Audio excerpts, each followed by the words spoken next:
bisoete tozali bana mapamboli tosimba mosala. Est-ce que mosala ya pamba ezalaka te yango nde bakotangela biso oyo bino bosalaka. Bino soki bolobi likambo mokili mobimba bayoki yango bino nde bakotya kimia baloba nyonso bapapa bazalaki koloba meme elobema na 21 eza epa na bino biso soki tokolukelanga na maboka banani ya bino ngai naza pre oyo ezaliki bapapa balobaki te oyo elobi nkamba oyo komwana na nkamba mokili mobimba fo balanda yango bayoka yango alobaka be alobaka te tokokokisa biloko wana tokokokisa te ebandi deja monde fo balanda bayoka nkamba alobi nini po ebima banani bakobimisango bandisa.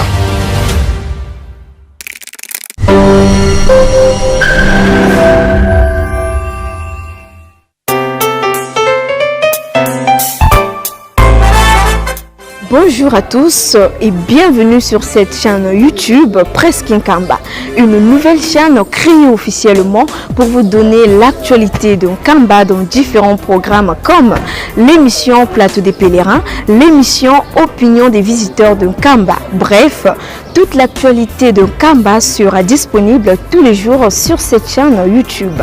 Surtout, abonnez-vous massivement car le meilleur reste à venir.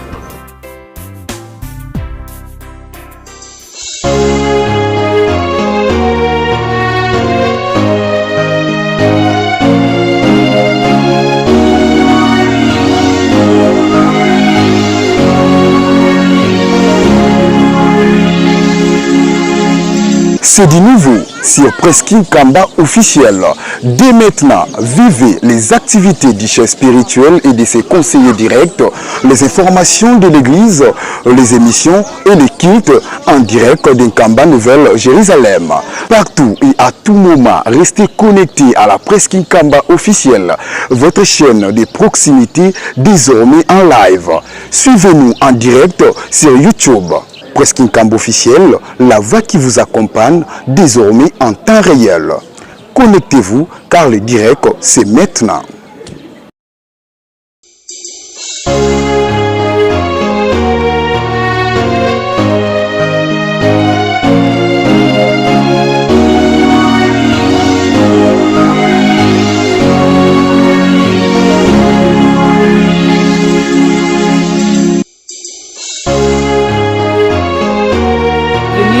La vie sainte de Nkamba Nouvelle Jérusalem, berceau du kimbongisme et siège international. Merci à vous qui nous suivez depuis l'Afrique, l'Europe, l'Amérique, l'Asie et Océanie. En cette belle journée du mercredi 19 juin 2026, l'actualité est marquée par des enjeux géopolitiques majeurs et des sommets diplomatiques. Même son de cloche à l'église, une année jour pour jour où le chef spirituel et représentant légal de l'église kimbangiste, sa divinité Papa Simo Kimbangu Kiangani, a initié le croyant kimbangiste sous discipline. Une faute avouée est à moitié pardonnée. Deux activités règnent en maître dans la ville sainte de Nkamba, notamment la prière et le travail. Sur ce, nous vous invitons de suivre le culte matinal qui se déroule dans l'imposant temple de Nkamba par le biais du conseiller direct du chef spirituel Papa Mbenza Kiangani. Suivez.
na kombo ya tata mwana pe tata mulimo santu ngonga ekoki mpona kobanda programme na biso na yango tosengi tata to mama motambwisi ya nzembo atambwisa biso na nzembo nsima na yango tokosenga mama moko na chorale de dirigeant aya kopesa biso libondeli.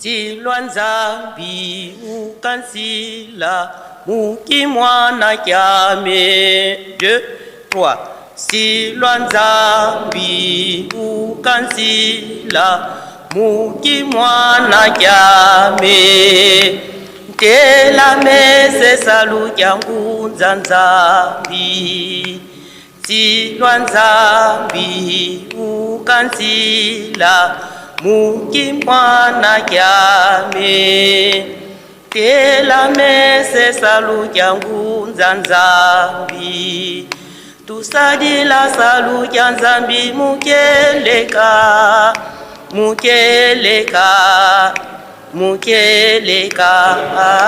tusadila salu kya nzambi mukeleka enzambi mambangitwa fuluka tusadila salu kya nzambi mukeleka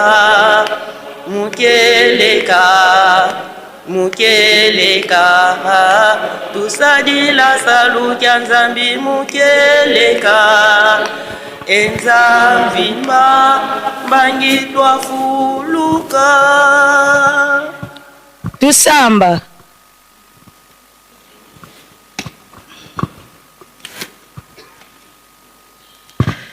Chonombo kurukombo rwa tata rwa mwana rwa punga njambu jaisheka papa Simon Kimbangu Kyangani njambu ruondo njamba nchongo njambi rerere weurupa rama makima rumana manima makima njamba yitu wa imaniritra shwama wenti mwitu mwirumbi chwakando injweka mwega mkubitu chwaki yebo munu wene papa Simon Kimbangu Kyangani njamba yitrubu kote chwa ikarshiranga iranga ngar shambu chongwar chon chongo bawa wachu boko nchoshu mama monyi wachu umane chongo mane biteni bishato itendi bu kotra wambe to pero mishma we kumu chari uru minyu baririta ma per maye mrawi mishme ni mau motundo mota mindo bikere jande papa unimbi shunchi kuror barunga imoni pura ya uitonesho damperi umashasha uma hospital mama nene ndo mama keke dan choto bunon ba monitanga misho papa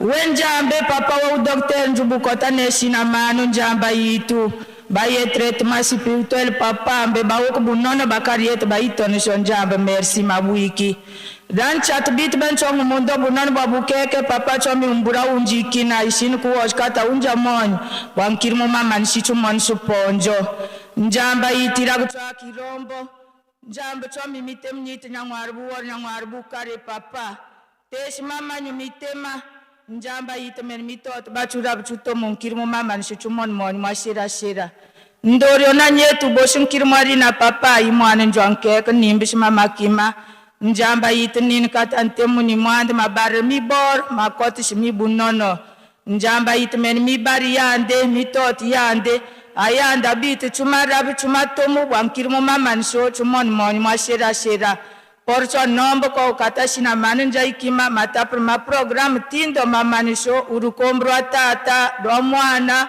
do ponga njambe amen.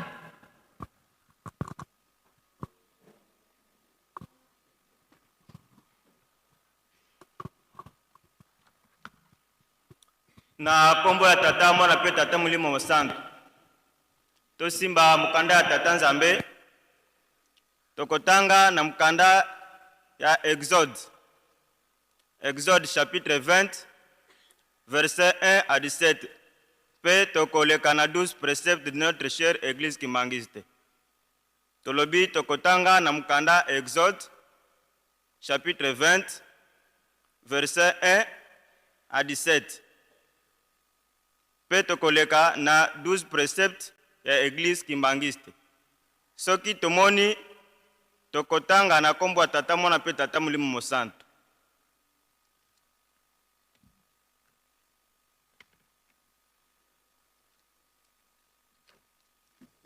mutwa makomi elebi boye mibeko zomi nzambe alobaki maloba o nyonso ete ngai nazali yawe nzambe na yo oyo abimisaki yo na mokili ya Egypte na ndako ya bowumbu okozala na banzambe mosusu liboso na ngai te okosala ekeko mpo na yo te soki elilingi na eloko na lola na likolo te na mokili na se te to na mai na se na mokili te okokumbamela yango te to kosalela yango te. Po ete ngai Yawe nzambe na yo nazali nzambe na zuwa. Na kobatela mpe na kokitisa mabe na batata likolo na bana kino libota na misato pe na mine na ba oyo bakoyinaka ngai. Nde na komonisa boboto na bato nkoto na nkoto na oyo alingaka ngai mpe bakotosaka mibeko na ngai. Okotanga nkombo na Yawe nzambe na yo mpamba te, po ete Yawe akolongisa te oyo atangi nkombo na ye mpamba. Kanisa mokolo na sabata ete obulisa yango. Okosala mosala mikolo motoba mpe okosilisa mosala na yo nyonso. Nde na mokolo na sambo ezali sabata epai na Yawe nzambe na yo. Na mokolo yango okosala mosala moko te. Yo te mpe mwana mobali na yo te, mpe mwana mwasi na yo te, mpe bibwele na yo te, mpe mopaya na lopango na yo te. Po na mikolo motoba Yawe asalaki likolo mpe mokili mpe mai monene mpe biloko nyonso kati na yango mpe apemaki na mokolo na sambo. Yango wana Yawe apambolaki sabata mpe abulisaki yango. Kumisa tata na yo mpe mama na yo mpo ete mikolo na yo mizala mingi na mokili oyo Yawe nzambe na yo apesi yo. Okoboma te, okosala ekobo te, okoyiba te, okoloba matatoli ya lokuta na ntina na mozaleli na yo te, okolula ndako na mozaleli na yo te, okolula mwasi na mozaleli na yo te, soko mowumbu mobali na ye te, soko mowumbu mwasi na ye te, soko ngombe mobali na ye te, soko mpunda na ye te, soko eloko nini ezali na mozaleli na yo te. Na kombo ya tata mwana pe tata molimo mosantu toleki na 12 préceptes. 1. Tosa leta mpo ete bokonzi nyonso eutaka na tata nzambe. Linga bato banso ata bayini na yo. Komela lekaya to bangi te. Komela masanga ya kolangwisa te. Kobina te, kokende kotala mabina te. Kolala bolumbu te mpe kosokola bolumbu te. Koswana te mpe kobunda te. Kosala nkisi te mpe kokende pa nganga nkisi te. Futa mpaku ya leta. Kobombela moninga wa yokanda na motema te. Ndima mabe mwayo liboso na baninga. Kolia ngulu te, sombo te, ngulu masa te, nyoka te, makaku nyonso epekisami na kombo ya tata mwana pe tata molimo mosantu. Amen. Toleki na tura bakoral.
Miso e monana, doce e pera.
muna yeto watwandi Imwana andi tafila vavanja Waiza fuila muna yeto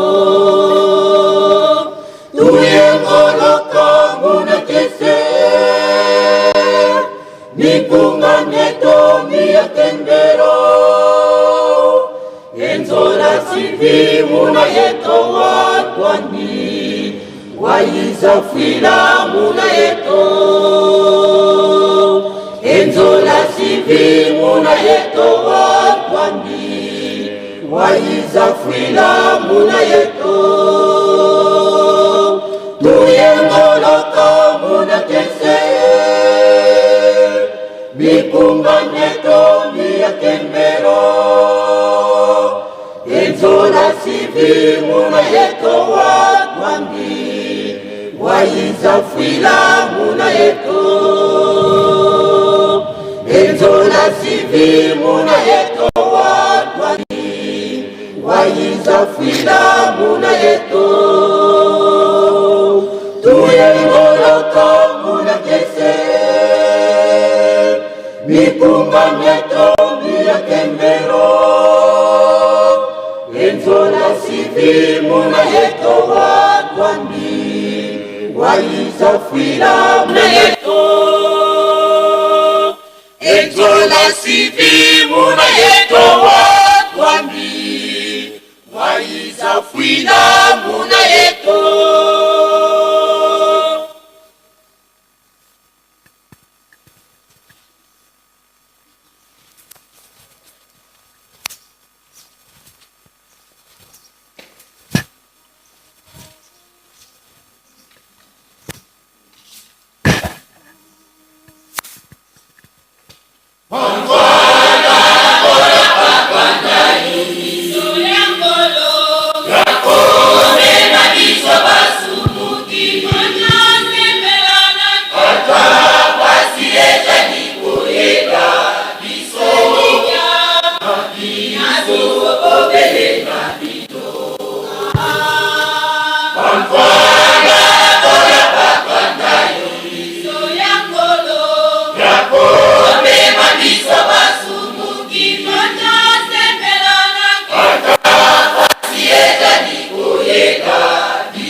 Kwanza mbwene kulu sunda kwila isumu masu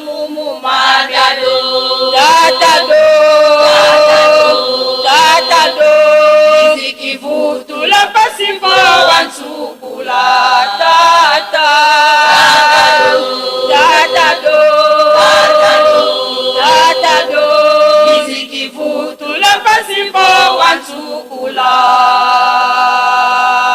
Mbwene kuluzunya fwila isumu masumuma Mbwene kuluzunya fwila isumu masumuma Mbwene kuluzunya fwila isumu masumuma Mbwene kuluzunya fwila isumu masumuma Tatado Tatado Tatado Tatado Izikivutu la pasipo wansukula Tata Tatado Tatado Tatado Izikivutu la pasipo wansukula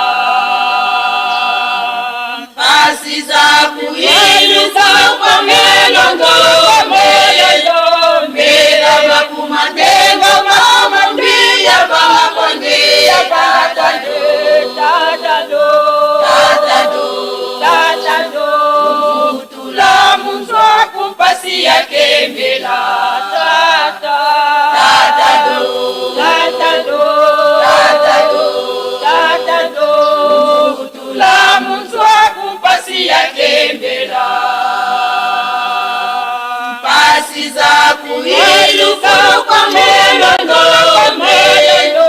Mbela makumatengo mama mbia Tatado Tatado Tatado Tatado Mutula munzwa kumpasi yake mbela Tata Tatado Tatado Tatado Tatado Mutula munzwa kumpasi yake mbela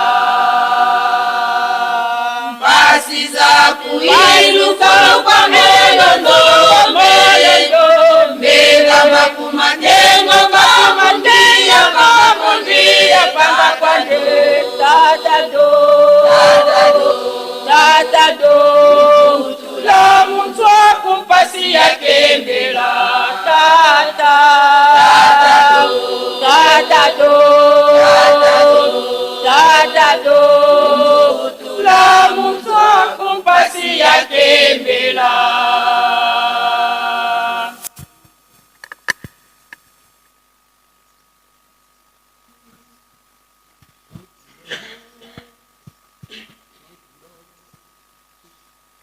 Makila mane masopanaki Ona kobikisa mokilolo Mabota maso masabaka Maso sima ya mokoti Makila mane masopanaki Ona kobikisa mokilolo Mabota maso masabana Maso sima ya mokonzi Inga ila yorokosa ye Nami beko peko lingo Nami sana akoti Inga bisoto kolonge tumbolo Inga ila yorokosa ye Nami beko peko lingo Nami sana akoti Inga bisoto kolonge tumbolo Inga kolo tosa ye Nami beko peko lingo Nami sana akoti Inga bisoto kolonge tumbolo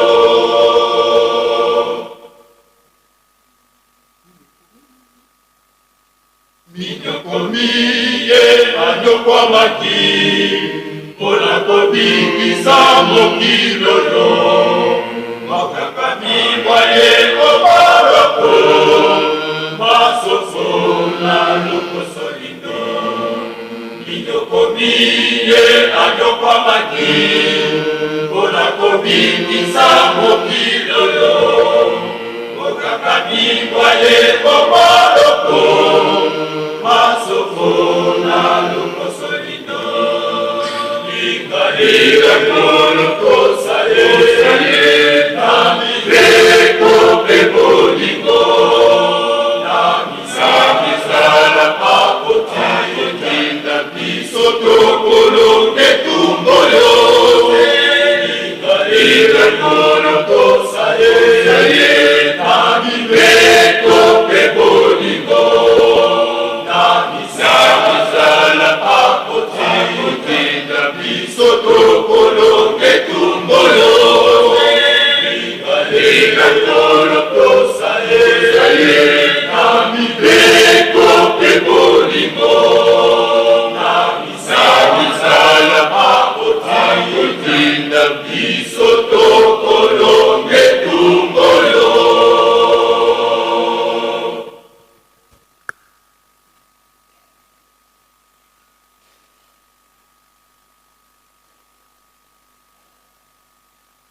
Yeah.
Kamungu bupovo sosolo bavwidienti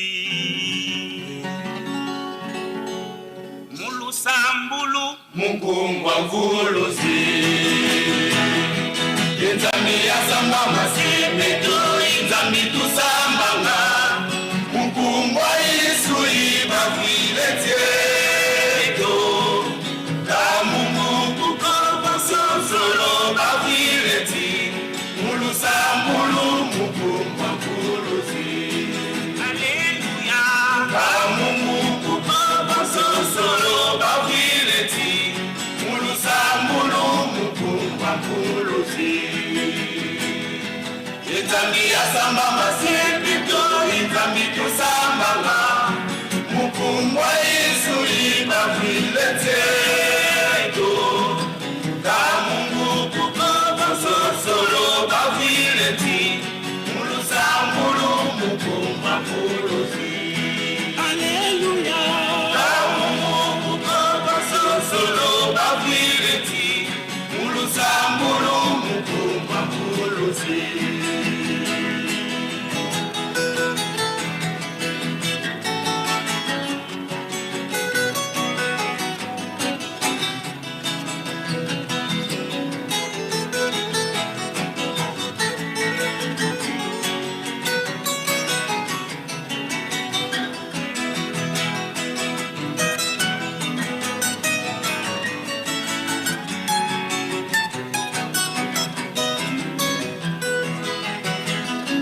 Inzambi ya samba masipito Inzambi tusambanga Mukungwa isu ibavwiletieto Kamungu bupovo sosolo bavwileti Mulusambulu mukungwa mvuluzi Alleluia Kamungu bupovo sosolo bavwileti Mulusambulu mukungwa mvuluzi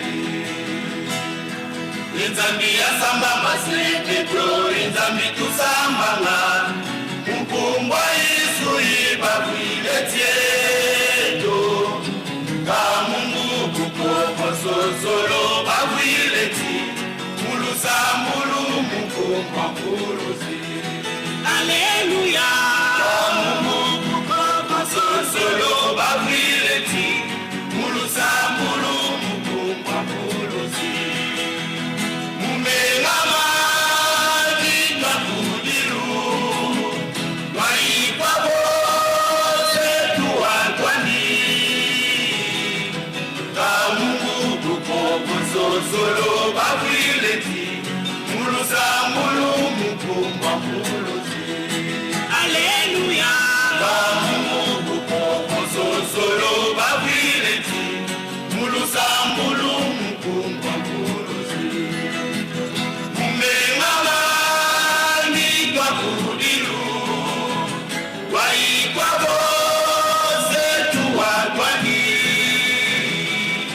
Kamungu bupovo sosolo bavwileti Mulusambulu mukungwa mvuluzi Alleluia Kamungu bupovo sosolo bavwileti Mulusambulu mukungwa mvuluzi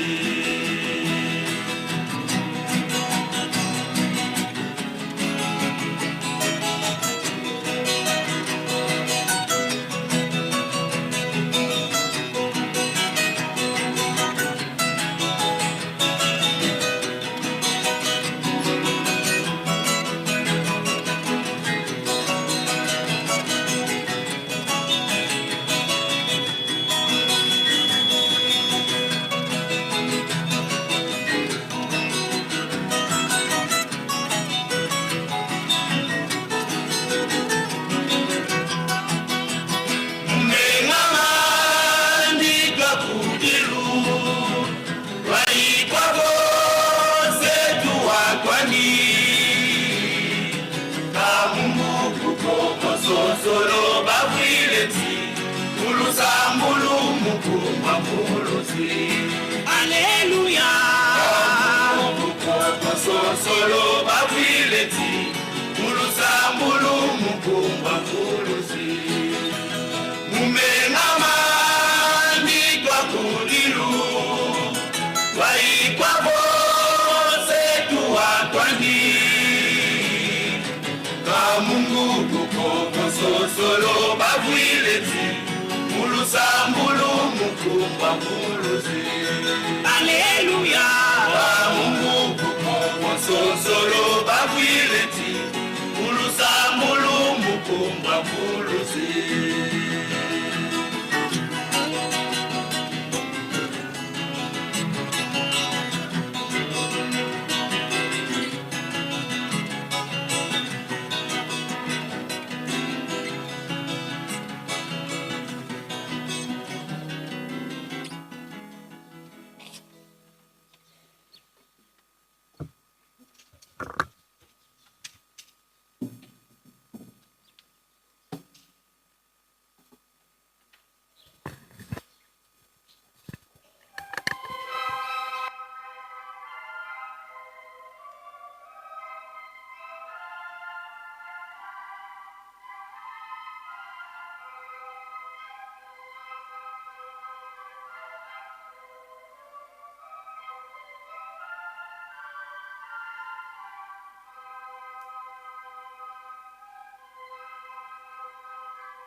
Pieto tata simoni kimbongo kiangani nzambi mwanda velela utulolo kamba sumo meto di ngonza muwalongi tala lufwa bimbevo msatu zimvita malema mampela mtakutukwa msamunza buviketo kwa bimbetatu bandong tusidi kyo zibole tubuluza pazo tuna yeto pezina yeto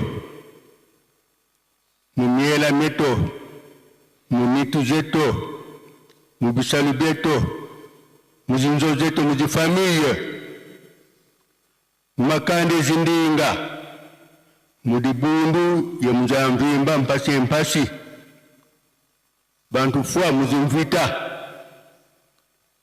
tata simani mwautanga ninga unzambieto kunga tuyimbilanga kontontangu vobi fwa beti nyonga munakondwa kwa lusalisu munakweba linda kwenda mukwenda baka luvuvamu tujikwangiwa nzambieto watubwana luvuvamu munazola kwa seye mwane mwanda velela amen.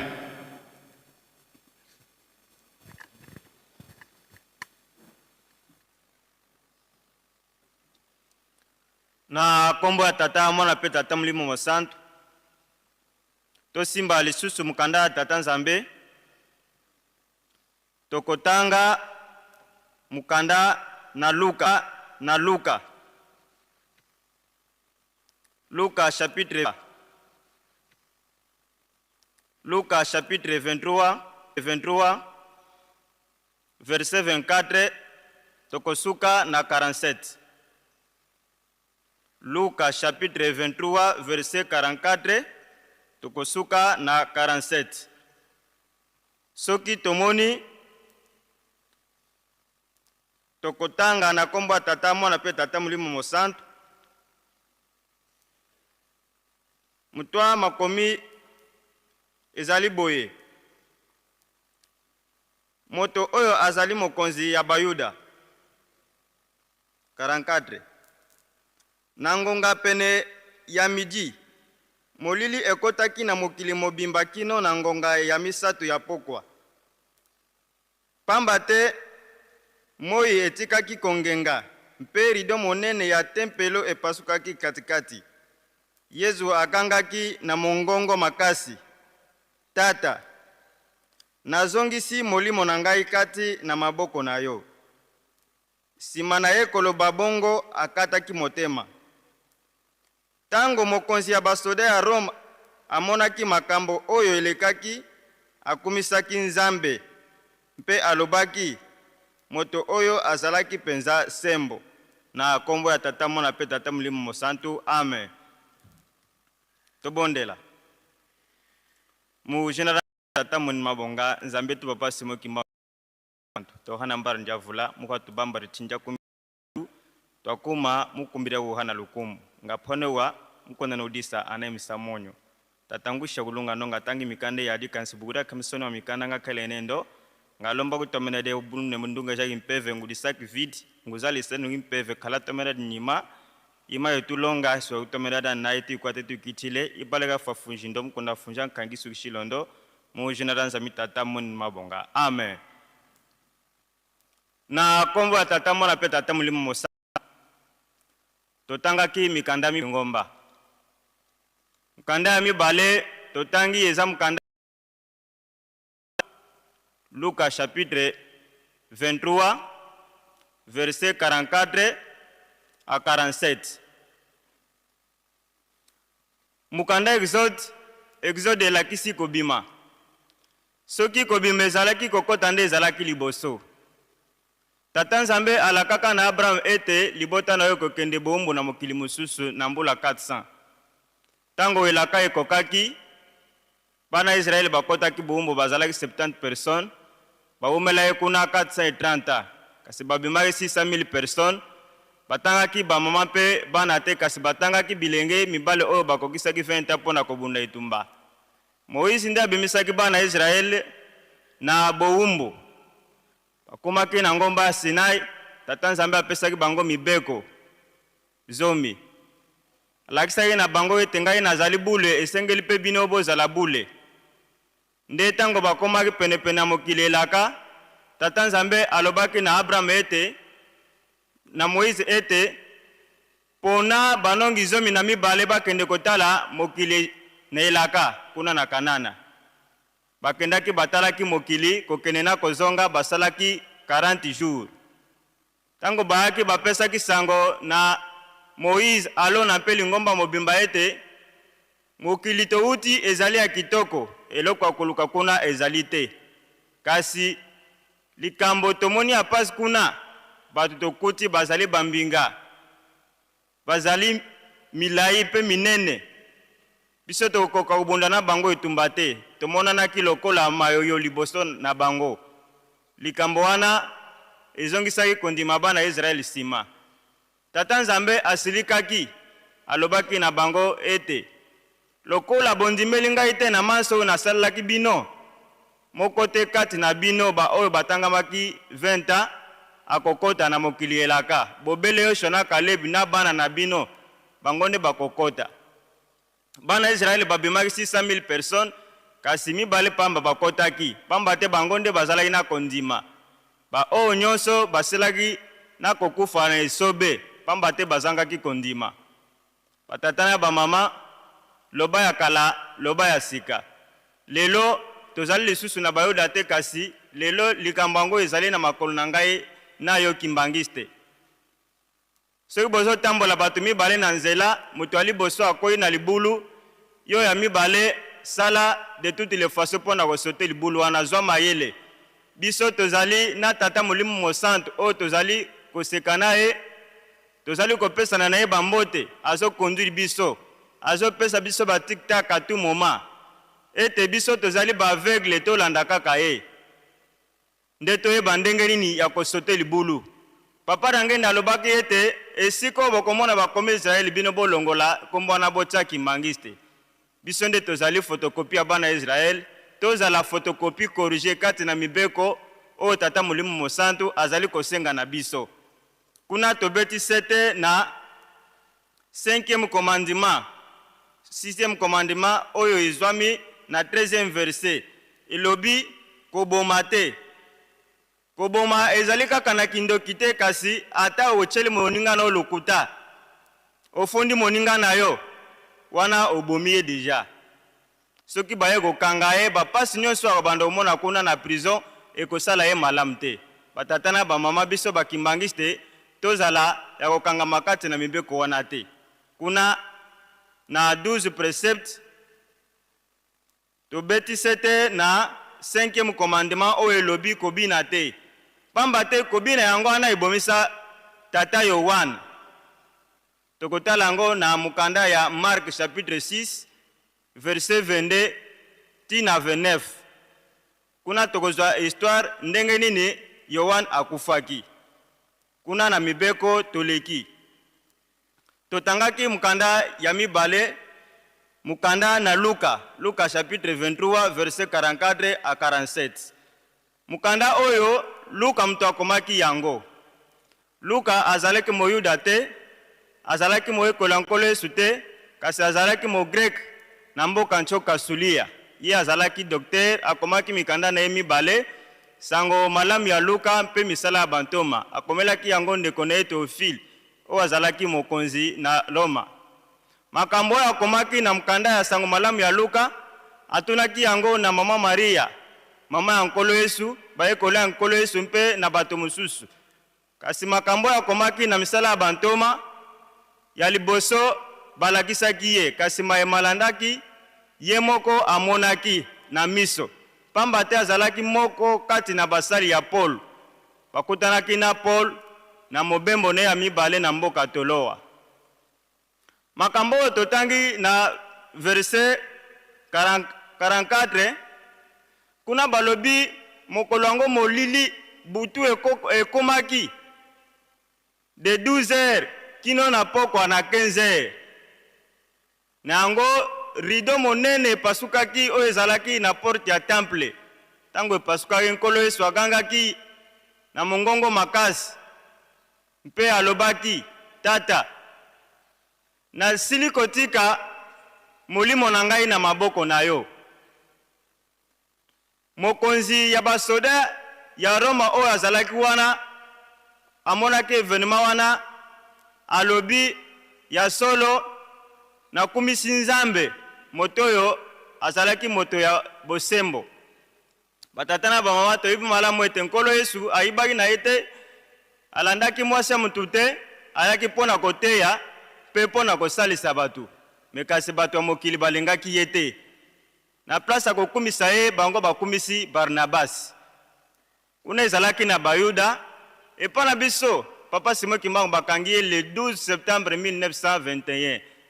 Toyebi malamu ndenge bamonisaki Papa Simon Kimbangu bapasi batie na boloko kuna na Elizabethville na Lubumbashi. Abimaki boloko na le 3 octobre 1951. Tango abimi soda oyo azalaki garde ayeko kota Papa Simon Kimbangu abimi deja amituni yo Kimbangu makambo nini ozosala boye. Zonga na boloko pamba te bakonzi nanga ba omona nga mtu mabe. Papa Simon Kimbangu alobi ngai na nkolo Yesu toyokana iboye te. Oyo toyokana ina nkolo Yesu toyokana ifuna sala 30 ans. Nkolo Yesu asalaki 30 ans ya liberté, ngai nasali 30 ans ya prison. 30 ans na ngai ekoki na ozonga lisusu na boloko te. Papa Simon Kimbangu azonga lisusu na boloko te akosalaki bango ke nazobela libumu. Bamemi ye kuna na hôpital ya Sendwe. Abandi koteya batu kuna kaka na kati hôpital. Sikoyo ser evose na ba prêtre catholique baye wana papa pesa papa libonde e Papa Simon Kimbangu libonde li ya suka ya liwana e. Nde Papa Simon Kimbangu atuni bango bino boye papa pesa ngai libonde li kasi boye bisangai mokolo nini o ngana kokufa mpe eozala ngonga nini. Bango bamitali balobi mutuna oyo eza makasi. Mutu moko te ayebaka mokolo oyo ya liwana e. Kaka Nzambe mutu ayebaka mokolo ya liwa mutu. Nde Papa Simon Kimbangu alobaki na bango comme boyebi singa mokolo te pe boyebi te bobi maboke na bino abengani bango bakendaki. Tango atikala sima alakisi na bakonzi oyo bazalaki wana basoda kengai na kokufa vendredi na 15h wana bango ezalaki mercredi oyo abimaki boloko na le 3 octobre. Kasi abimisi prophétie ete ngai na okufa vendredi na 15h. Bato wana babande omitona ndenge ni mtu azolakisa biso makamba boye. Nde tango bazongaki balobi tokozonga lisusu ka vendredi tolandela likambo ndenge ni ekozala. Nde tango vendredi ekokaki atei na eti bato azalaki na bango na kati wana ya hôpital ya Sendwe. Tango ekoma miniti muke atandi mwa ore na ye na mutu abandai koboya kolala likolo abandai kolala kaka na se. Mwa miniti ya muke etikalaki alali na ye abeti makofi misatu na droite abeti makofi misatu na gauche akangi maboko na ye abandi kotala kaka montre. Tango kaka 15 ekokaki boye Papa Simon Kimbangu akataki motema. Bato bazalaki wana bamitunaki babengi yo Kimbangu yo pe tozala koloba na yo ndenge ni boye Kimbangu telema. Papa Simon Kimbangu azala akufi deja ba Kimbangu bakepesa sango na bakonzi ete Kimbangu akufi. Bakonzi bamitunaki makasi koloba ete muto biso tolukie na bafasone so poto bomaye mekasi tozui ete ndenge nini akufi. Ba Kimbangu balobi bo memaye na salle d'opto basale autopsie to yeba nini bomiye. Tango ba memaki na salle d'op basale autopsie docteur yo asalaki apasolaki libumu amonaki ata eloko moko kuna na kati te ni poumon ni intestin ni foie ni cœur. Docteur Akimi Mbangu alobi oyo eza mutu te oyo eza faton. Akimaki mutu ayaki kokanga nzoto Papa Simon Kimbangu ezalaki ye Mukongo. Basanganaki na bakongo misusu basengi nzoto Papa Simon Kimbangu nde bakendaki kokunda ngo kuna na sapin. Batatana ba mama to yibi malamu ke Papa Simon Kimbangu ayaki pona ko pesa biso lobiko. Ayibaki na ete pe akosalaki mtu makambo te mekasi bato mokili balengaki ete. Na place ya ko tombola Papa Simon Kimbangu bango bake ko tombola bato misusu ba martyr o ba hero. nde molili ekotela biso molili wana tokoka komona te eloko moko te. Mama ya likambo oyo tokokende yango na ntongo ya lelo, nkolo Yesu akufelaki biso mpo na masumu, papa Simon Kimbangu akufelaki biso mpo na lobiko. Tolanda bango kati na mibeko bolingo mpo misala mpe tosilisi bongo na kombo ya Tata Mwana mpe Tata Molimo Mosantu. Amen. Botelema tobondela. Tusamba. Mukumbwa se mwani mwanda velela. Tate tudiena mazulu, bika nkumba kuyazitiswa, bika kimfumu kia kukiza. Bika luzolo lwa kulavangama vantoto pe bonso mazulu. Jakwetu kalumbu tuvani lumbweki, utuyambulila mfuka zeto bonso beto peto ambulili batuvidi fuka. Kututwalani mupukumu nuko kasi utanina mkwambi, karikia kukimfumu yengolo nkembu yamvu, mukumbwa se mwani mwana velela. Amen. Tusengi nzembo.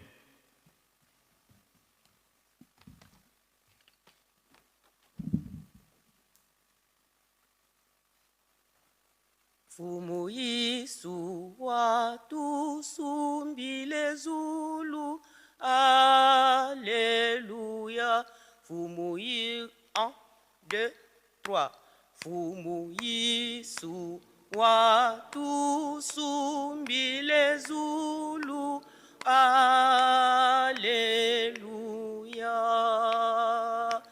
Menga mandi makakela mubeto, Alléluia. Fumu Yesu watusumbile zulu, Alléluia. Menga mandi makakela mubeto, Alléluia. Enzola sivika nzolele, anabeku kwikila, watukula mumenga mandi mantalu, Alléluia. Watukula mumenga mandi mantalu, Alléluia.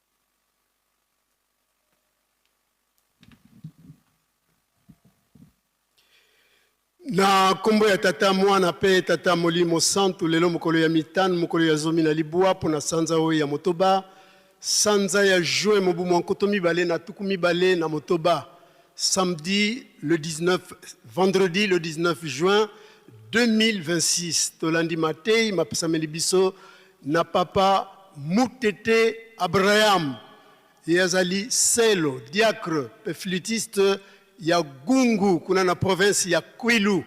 Matei ya bongseli biso na mikana mibale atangeli biso, mokanda mibale ya Moïse mokapo ya tuku mibale nzela ya mbokino zomi na sambo, atangeli biso mibeko zomi na mibale ya lingomba na biso, pe ya sukisi na mokanda ya Luka mokapo ya tuku mibale na misatu, nzela ya tuku mine na mine kino tuku mine na sambo. Exode chapitre 20 verset 1 à 17, lecture des 12 préceptes de notre chère Église, et Luc chapitre 23 verset 44 à 47. Tokei naba communiqué.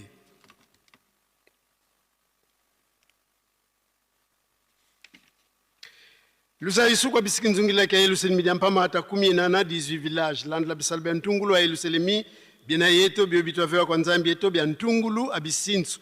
Sites historiques, c'est de Todan Longo, Tatam Fuman Longo, Simoni Kimbangu Kianga ni mwanda velantino amintinu, bokele nkangu wa onsono wa kinzungilila mkuiza kuntinsani ya ngolo ikala yeto mulumbu kia tatu mercredi le 24 juin 2026 mola 14h vantatia musinza mbieto mumunkamba tata mfumo mbanza mfumo yisu ya nivo vuka tutungidi Yerusalemiko mpasi zeto kazilende manako enkulu undia fuafua kansi kadiambu dia niko beto biskinzungidila mbote twa dia ntimia ndudi mpasi twa yangidi kantinu eto ntsilu luzani za luungana ngeye kwa sina diambu tuku za yavu kukosi mputena yako ngizulu ambote rendez-vous le 24 juin 2026 le président général signé Maya Monando Funsu pasteur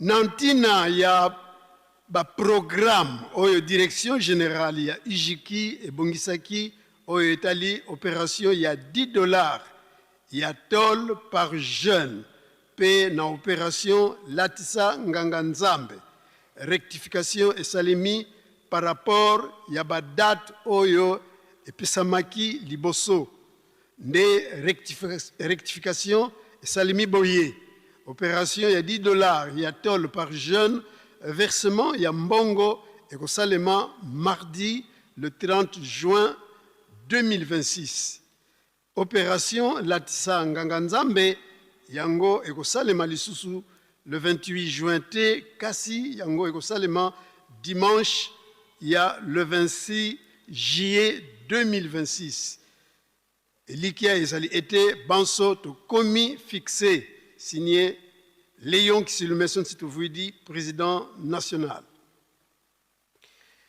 Direction nationale ya Fareki Nkamba, ezali kosala rappel na bana nkole nyonso était fête ya le 2 juillet Belemi.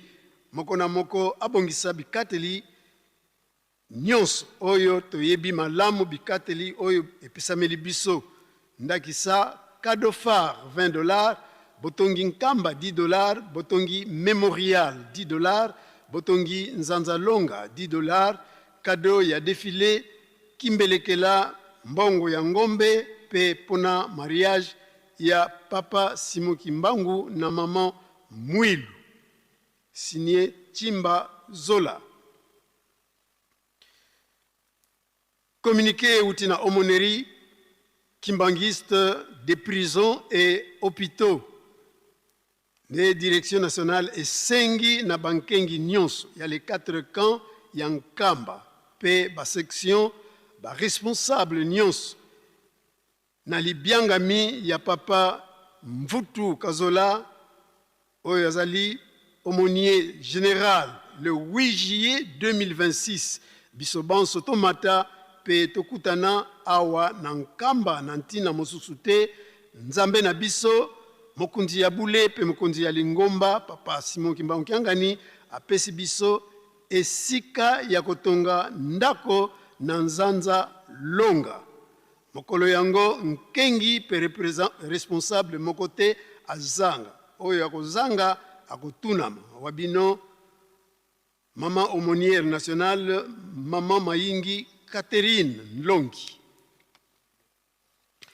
Luzayisu kwa bandibu baonso no bavuandanga mu 4 camps yemavata mazungidi Yerusalemi vontangu ifweni yoyo tusasidilanga zinkunku coupe feu bilumbu bibiole bakutuveni kya 5 ye kya 3 sitoyantikila kuna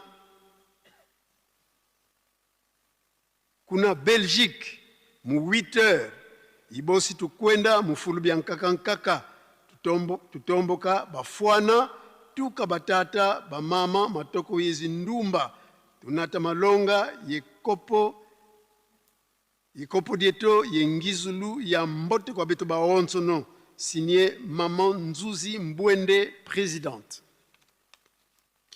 esengami na ba comité ya ba épouse pe époux Faki Nkamba, épouse pe époux MSS Nkamba, épouse et époux Fliki Nkamba était tokutana mokolomole le vendredi na tribune ya monene pona lisolo na biso oyo toyokanaki sima ya beko.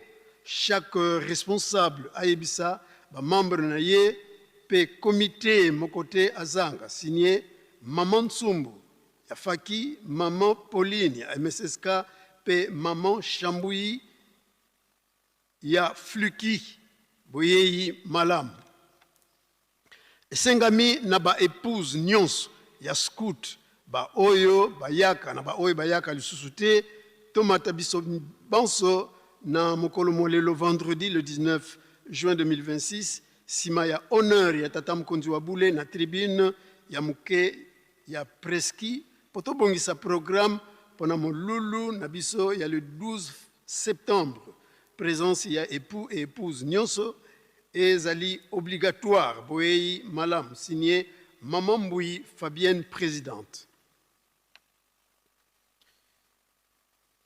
Communiqué pour Nabana ya province ya Chopo nantina ya visite ya papa gouverneur ya province ya Chopo et pas ya tata mokonzi wa bule tata mulimo mo centre awa na Nkamba esengami na bisoba ressortissant to bana nyonso ya Chopo espace swahiliphone to fandi awa na Yerusalemi to kutana na tribune ya presse lobby samedi le 20 juin sima ya losambo ya tongo pe ntsinsani ya mazut pona mwa masolo ya ngonga mokuse na ntina kaka ya bobongisi boyambi ya mopaya monene na biso papa gouverneur ya Chopo oyo azaliko yela biso awa na Yerusalemi mutu moko te azanga signé maman présidente nationale bébé Kapita. Esengami na ba volontaire bakende belé na concasseur pona komema kayas pe bakitisa yango na mémorial lelo vendredi sima ya losambo ya tongo pe ntsinsani ya mazut signé Jacques Obotela. Tozali pe na carte ya croyant, carte ya mondimi oyo bakwesaki, carte ya papa Menayame Makiese soki azali kolanda biso aleka na bureau ya Ville Sainte. Mboka za Longo tata Guy Kombozi yazali membre ya Koreki membre ya scout pe mosali na département ya finance mwana tata Kombozi likunda titi ya mboka ya kusu pe maman Odia Mbombo Monique ya mboka Ndemba ye papa Guy akobalana na maman Miriam Longo moyembi na dirigeant membre ya bana misa mwana tata Lombo Banda ya mboka Badia pe maman Yombo Mwaba ya mboka Bakwa Dianga. Ibana bango kozala lobi samedi le 20 juin 2026 à Nkamba na temple ya Mbanza ekotamsama na papa révérend Kipuku Munganga Floribert. Il a allé empêcher à Kendi Kinshasa kozala remplacer na mutambusi mususu. Papa ba Menikyo Nlandu Kade yazali flûtiste mwana ya tata ba Menikyo Nsansi Michel ya mboka Ntimansi pe maman Masakala Mukoko Lucie ya mboka Nkamba na Kimiala ya kobala na maman Matondo Chansard de Rennes yazali membre ya Faki mwana ya tata Diakabana Mangeti Mona ya mboka Kikai pe maman Ntete Tuka ya mboka Kimpemba.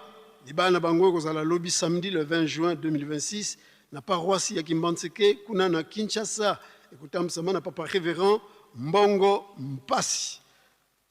Pe mariage ya suka, mariage ya papa Ngwama Pedro Guy yazali flûtiste mwana ya tata Ngwama Anissé pe maman Biongo Martine pesi bamboka te ya kobalana na maman Mupulu Kalala Ardine yazali membre ya MSSK mwana ya tata Kalala Ridia Carlos pe maman Bapifron Katembo Thérèse. Ibana bango kozala lobi samedi le 20 juin 2026 na paroisse ya Lemba Cité ekotamsama na révérend Damanji Aimé. Pe nantina ya mariage ya papa Guy Kombozi, ba pesibiso moi rectification.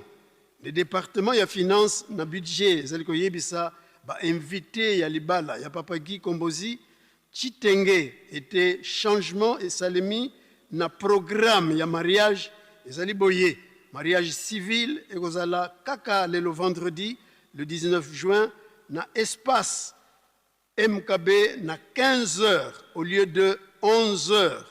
Kolandela décision ya état civil pe réception ya ba invité et kozala na 19h na espace MKB au lieu de Nganda Maboke batombeli bino banso boyeyi malam tokei na kopesana mbote faki omilengeli tuyambaki ba recommandation bandeko na biso recommandation ya papa Idi Huseni Ramazani yazali sympathisant pe auti na Kinshasa spécial ya Croix Rouge awa na Congo Central ayaki elongo na papa Mumpasi Nsumbu Bernard oyazali secrétaire provincial ya Croix Rouge na Congo Central bango mibale bazali ba sympathisant. Recommandation ya maman Kiwila Zola Ani yazali sympathisante pe ménagère ayaki na sœur na ye maman Musamba Oyembi na Jeteki yazali kimbangiste Jeteki Matete pe bisika nyonso bozwami botelema tukwa kopesa bino mbote faki sepelisa bango.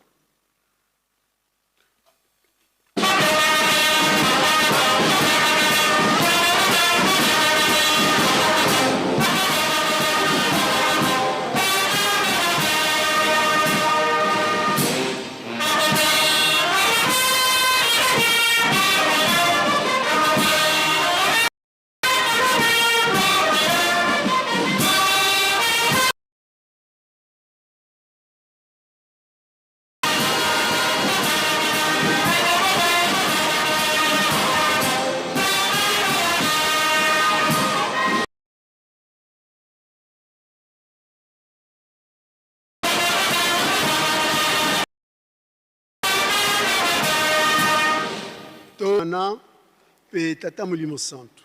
Merci beaucoup kinabino. Botele mabansu tukwa kupesa bino mbote pe tosengi na papa yela kuna na mbanza ngungu. Atele matupesa mbote maman kusi ya matete. Papa Ratuisana kuna na commune ya Selembao. Tele matupesa mbote pe révérend Vidimon si Vidimon Willy yozali pasteur communal kuna na Matadi outi na paroisse ya Safari na commune ya Matadi na ville ya Matadi elongo na délégation ya 5 personnes binoboye pona travaux de construction ya maison communale de Matadi awana Nkamba bisika bozwa mi botele matu kwa kopesa bino mbote faki sepelisa bango.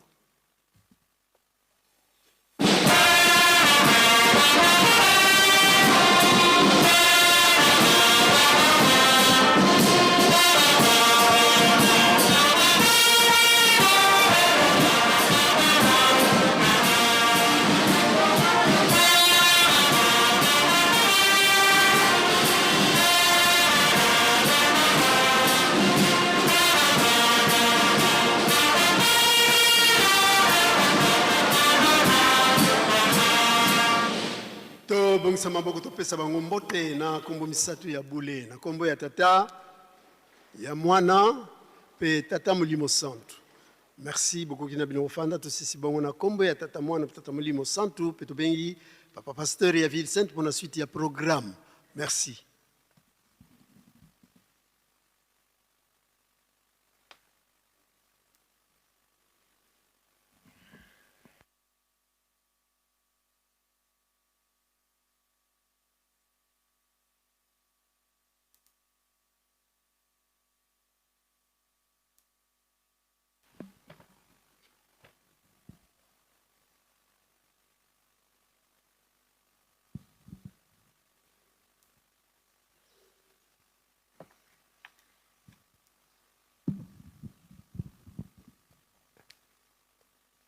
Na kombo ya Nzambe Tata ya Mwana pe Tata Molimo Santo tolandi banso na bokebi Matei bapesi biso na tongo ya lelo vendredi 19 juin 2026 Mayeto yoki tobomba tosalela kwete mokolo ya suka tokoka kobika tozala kaka makasi na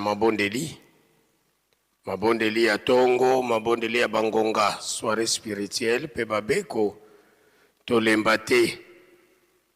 Lelo ezali vendredi, mokolo oye epesamela biso, epa ya Tata Molimo Santo, na tina ya mabondeli ya beko,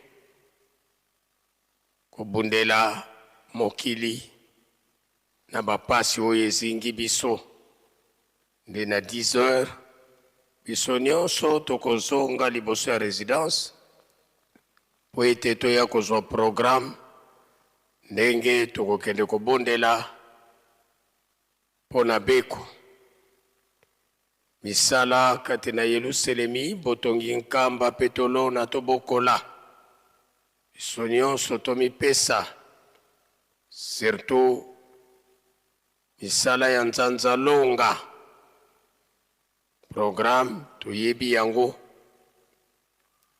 lamu totosaka ba programme oyo Tata Molimo Santo azali kopesa biso tozali na droit na erreur te pamba te epai ya Nzambe soki kaka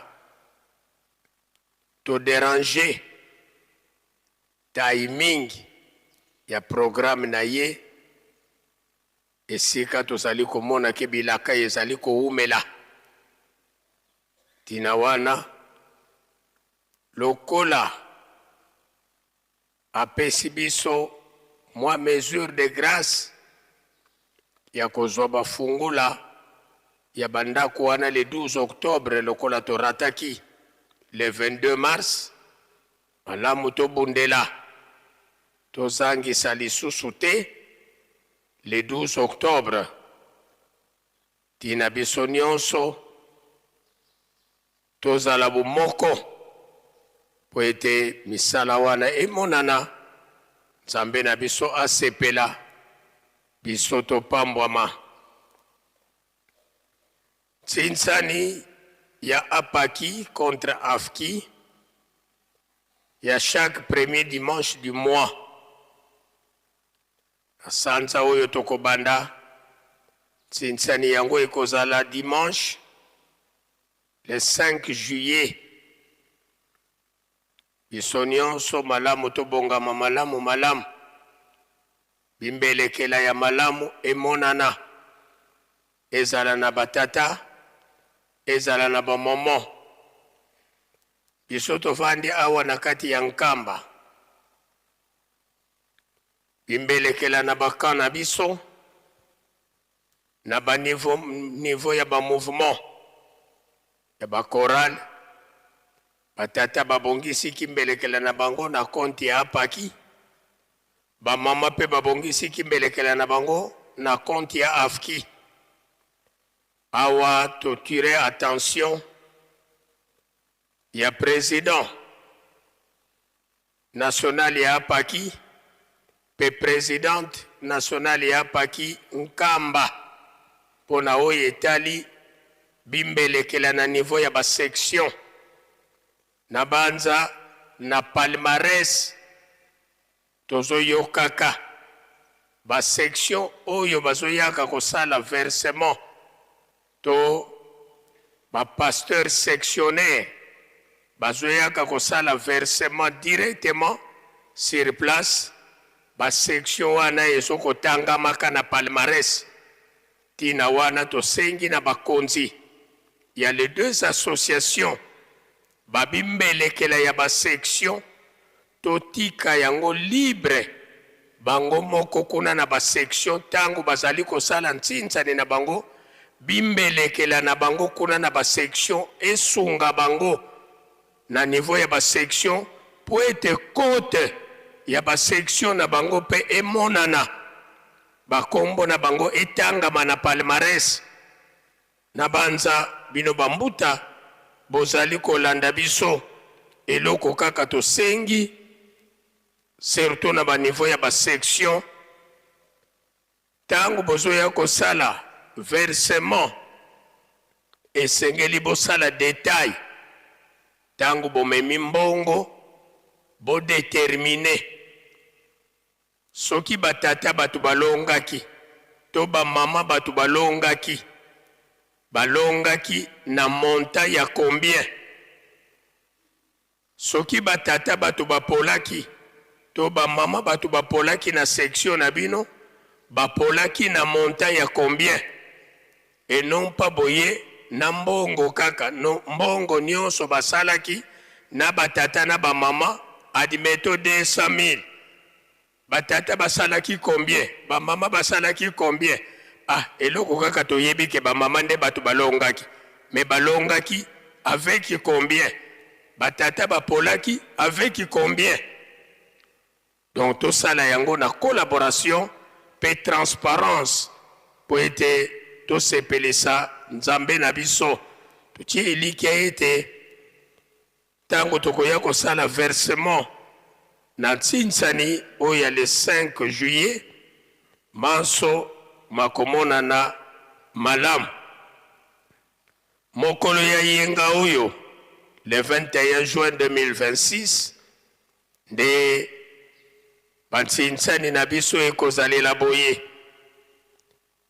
tinsani ya basurveillant na la grande chorale des dirigeants na mokili mobimba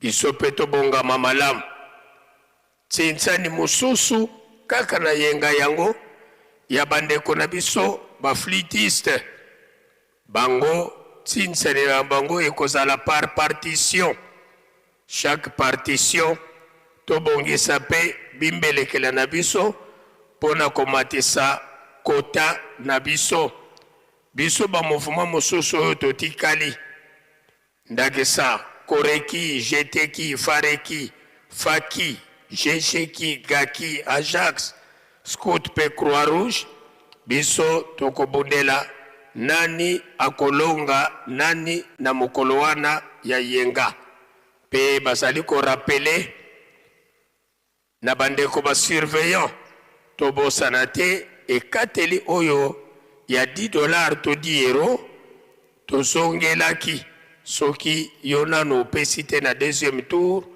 bongama po ete kombo na yo ekomama invitation na ntina ya mosala papa révérend directeur de cabinet à l'intérim abengisi batu oyo na masolo ya mosala lelo na 12 heures na mise kuna tokozala elongo na bakonzi ya SNEL baoyo bauti na Matadi baoyo bakozala na réunion wana bambuta ya cabinet bambuta ya ville sainte c'est-à-dire kobanda papa de la ville na ba collaborateur na ye bambuta ya sécurité oyo révérend Chico révérend Maya révérend Justin papa Joe Makoso président général ya la surveillance révérend Elebe les 4 chefs de camp pe révérend pasteur ya section Kamba Toto Sangonga pambate makambo ezali na biso ebele ya kosalela pendant la journée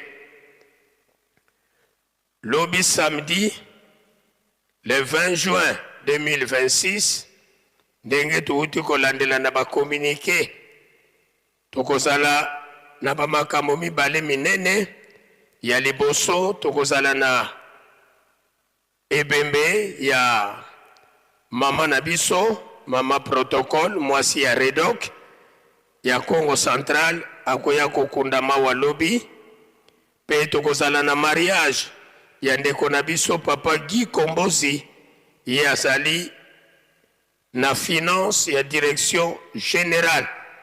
Donc tangu nyonso tolobaka yango na esengo to na pasi to sunganaka pamba te makambo nyonso etalise biso patikela biso bolingo mibeko pe misala.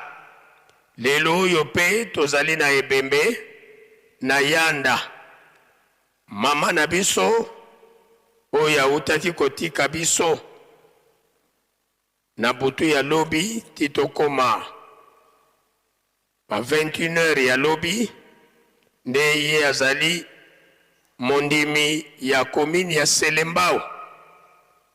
Ayaki na le 27 avril na tina ya fete ya mama Mwilu, kasi pasi ye kozwila ye awa nde lobi atikaki biso.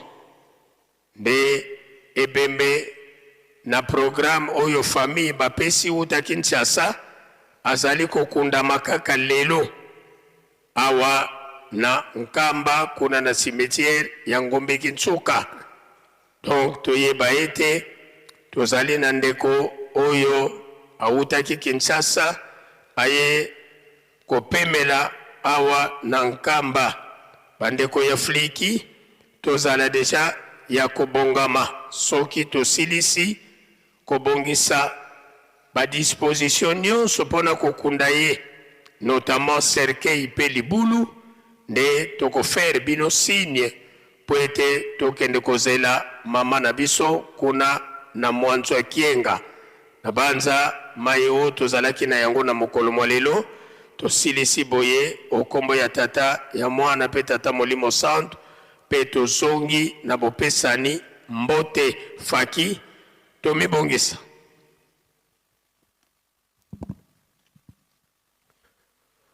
Mozola kwa se ye mwana ye tata mwanda velela twena kintwadi ye sedeto tata mfumu mbanza tata nluengisi tata nsongya nzila sinzidi dito sisula mu Yerusalemi tukamu na 1921 kasiswa mukengi la Yerusalemi mutungi sadio yeviengi sadio na telumbu kya unu tata mfumu mbanza vwendi yetu mukatu kwa Yerusalemi yandi mpendangu za onsono ukwizi songa ngazizi ke tata mfumu longo mfumu dibundu tangu za zobuke na wabindama mukuma kya kisalo tulombele kwa sedeto atutela mana beto bana takuvana kya mbote faki.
Ika twakubikelo moko twavana sedito kiambote munkumbwa seye mwana tata mwanda velela munkumbwa se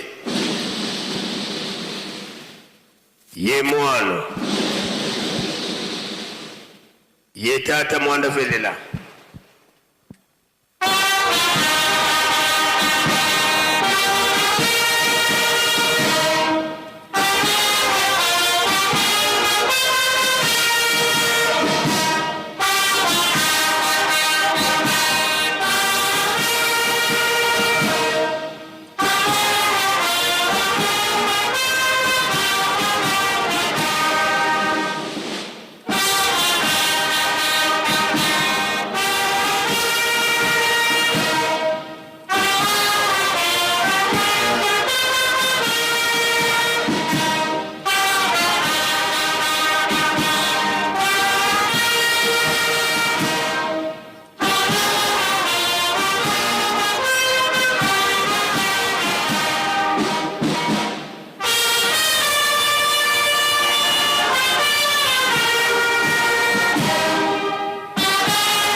Tulendele kutofuana.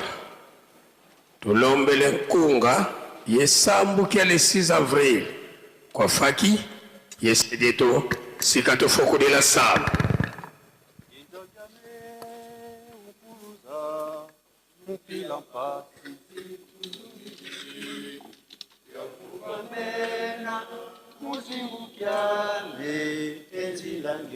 Onzambi tombanga Yenzambiame upuluza Mupila mpasizi tuzungididi Yavuvamena muzingu kiame enzilange Onzambi tombanga Yenzambiame fukamene Pasiza menge yeze yezo Undoloke mumambi mamo Efumu ya sikila Unzwa kuyavelela Undoloke mumambi mamo Efumu ya sikila Unzwa kuyavelela Yenzambiame fukamene Pasiza menge yeze yezo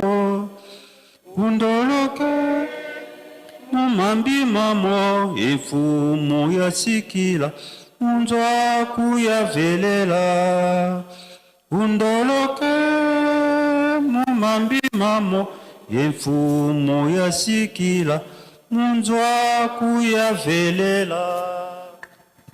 Tusamba Munkumbwa se ye mwana ye mwanda velela Lumbu kyake le 6 avril Bonzo widi mukieto dilu mukunga Tata nzambi mutomesa beto bantu Nsatu zaku mufila kutwena Mwana kusikisto mpasi voma na wawana menda betila Mfumu wetu Yesu Kristo Ngeyibu wazola vuruza muntu Watambudila lufalwa nsoni Yewa koma vanantiku mosi yemivi Ndu mosi mubawo tumakusevila Kanti ngeye kwa vutula de mosiko Kadi wazola vanga kakama na wizana yenseli yako Kadi muntu kafweti vutu kadi akakaramu na antimeno Moma onso mabanga ma Mukumeke betu bantu bambi Utumeduza yavo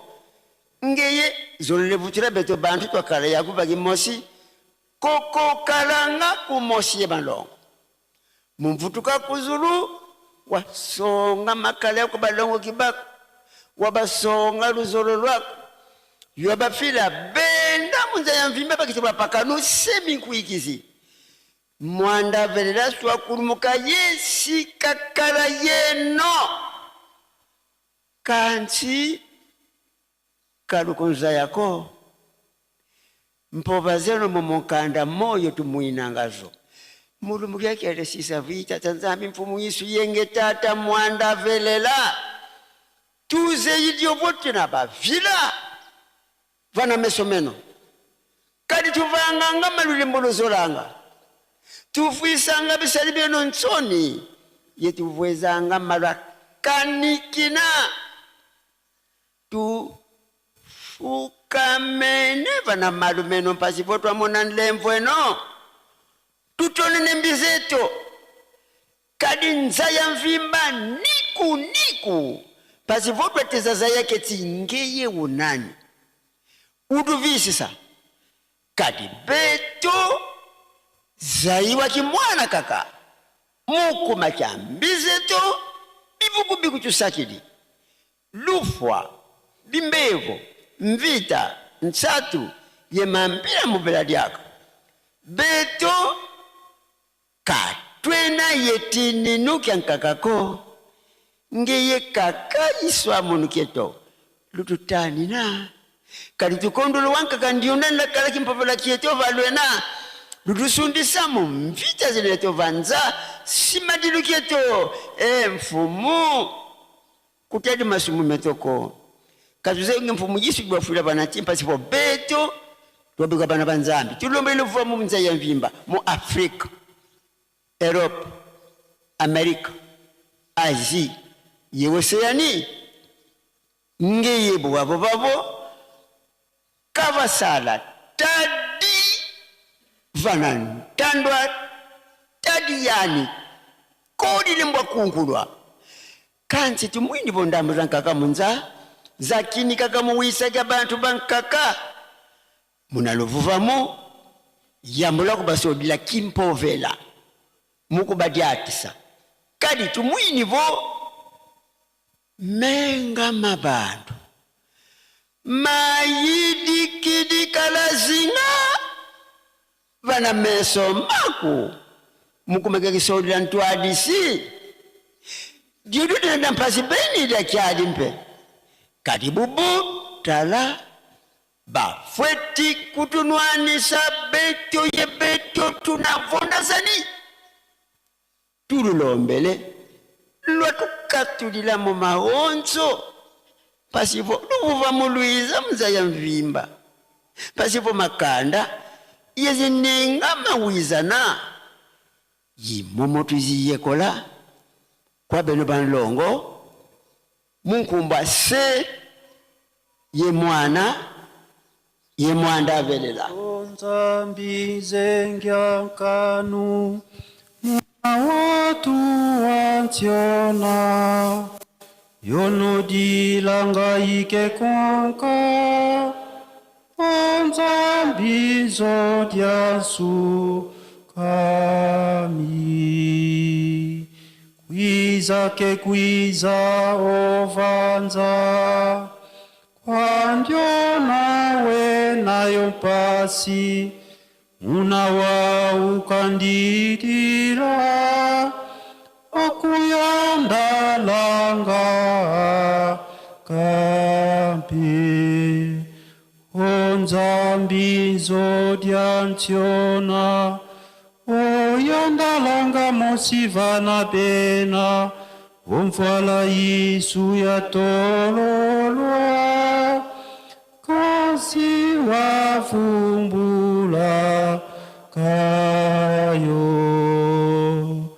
kanavo wantu bekangwa kasi nzambi kekangwako kadi nzambi waseloka kwayeto wantu wa ambi Nsambu zange mfumu wetu Yesu Kristo yozola kwa ngitata nzambi wasi yo ntwadi wangitata mwanda wa velela bika kwa masikilanga munaito tuka ya kwa yelemvu se ye mwani tata mwanda wa velela Amen.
Huit heures 6 minutes autant kamba Yerusalem ya sika batata ba mama balandia presque un kamba officiel wana toti bongo na kati ya ndako ya Nzambe bipai wapi totaki kolanda mate ya kitoko o esilaki bongo kopesa mela biso epai ya papa Mutete Abraham ye azali bongo selo na province ya Kwilu ye mutu asilaki bongo kopesa biso mateya atangelaki biso na Exode 20 verset 1 à 17 mibeko zomi na mibale ya lingomba na biso pe Luc 23 44 à 27 de tolandi ba programme nyonso ndenge esili kopesa mela biso na kati ya ndako ya Nzambe ye na mateya na biso mokolo malelo basili bongo kobetela biso sete tokanisa bongo pasi ya tata Simoki Mbangu tokanisa bongo pasi ya mama Mwilu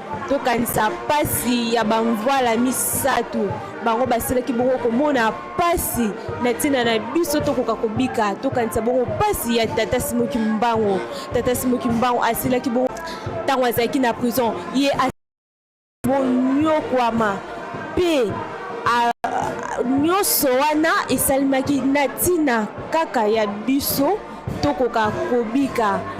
Papa Simoki Mbangu ye akufaki bongo le 12 octobre 1921 abotamaki pe kaka le 12 octobre oyo tokoyoka na nzembo bakolobelaka biso akufa na le 12 abotamaka na le 12 ye asili bongo kokana na motu te kasi ye asilaki komona pasi na tina ya biso loposo loyindo nde na sika boye tosili bongo kobima liboso ya résidence ya tata mokonzi ya bule bipai wapi tokolanda lokumu pekembo oyo ekopesamela epai ya bandeko na biso bamusicien pe bandeko na biso ya mouvement social de la sévrance kimbangiste lokumu pekembo oyo ya tata Simoki Mbangu ekozala bongo représente epai ya conseiller direct na ye Papa André Mbenza Kiangani yende tozaki na elongo na kati ya tempelo ya mokolo mwa lelo nde ye asili bongo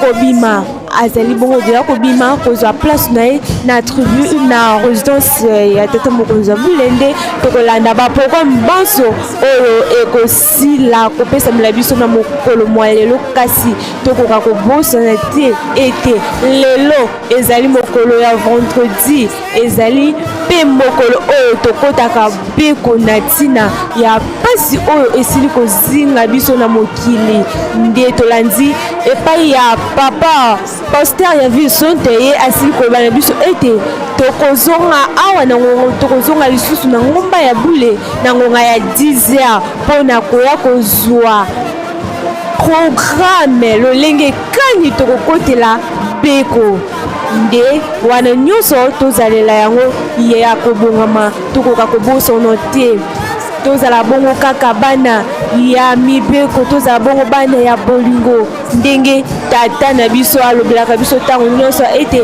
batata batikelaki biso makambo boni misatu na kati ya bolingo mibeko mpe misala nde tokokoka bongo kobika tata somoki mbongo na 1921 ntango bambuta batunaka ye mbuta mutu awa yo ozali kokende yo otikeli biso nini ye asilaki koloba ete natikeli bino bible manso bokoluka bokozwa yango na kati ya mokanda na nzambe soki tozongi lisusu bamindele batunaka ye ete mbuta mutu awa yo ozali kolinga kotonga lingomba eske ozali na mbongo tata simoki mbongo abetelaka biso tolo na koloba ete mbongo na ngai nde batu na ngai biso tozali batu ndo tata molimo mosantu abetelaki biso tolo esengeli ete tolanda ye totosa ye mai maso ye akoloba na biso esengeli tokoka kolanda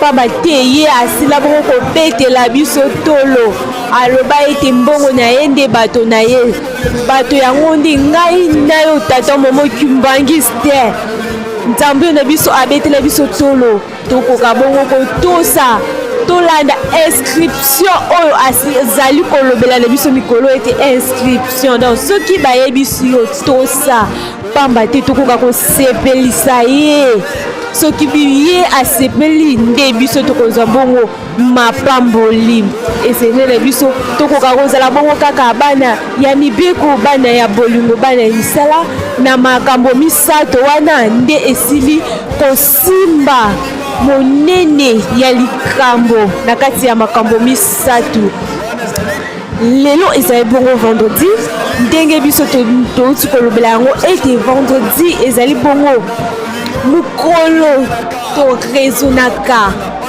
pasi ya bamvola misato sika boye tolanda honneur ya tata mokonzi ya bole oyo ezali bongo représente epai ya conseiller direct na ye papa Ondomeza Kiangani vunda vana furu kondo kanikuka ungi akuman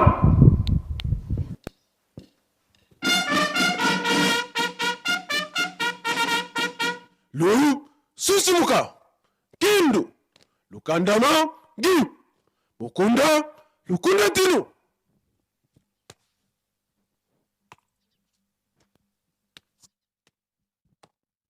mpungi anzitusu kwa tata ndengisi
Lukulula moko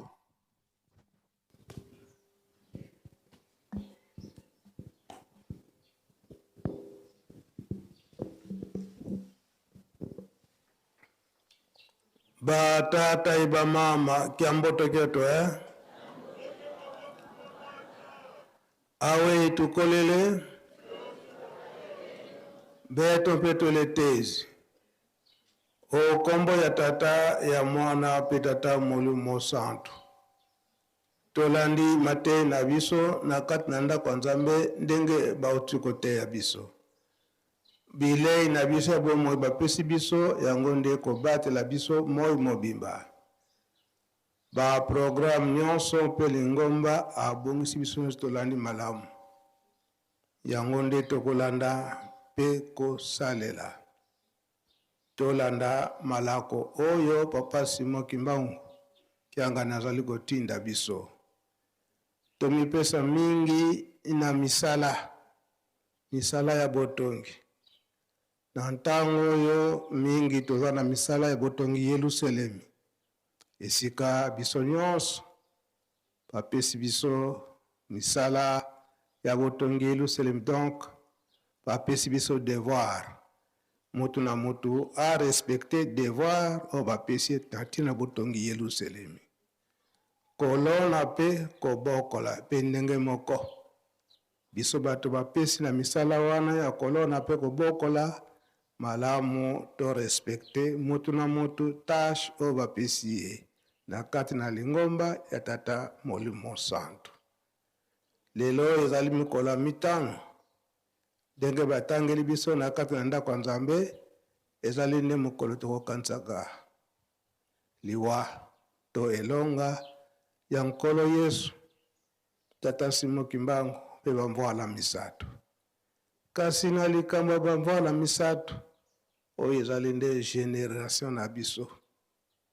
Liloba papa mfumu alongo papa diangenda kuntima ete biso tokei na likambo mosusu te tokende nde kobunda na oyo ezali kobongisama na ntina ya deuxième colonisation.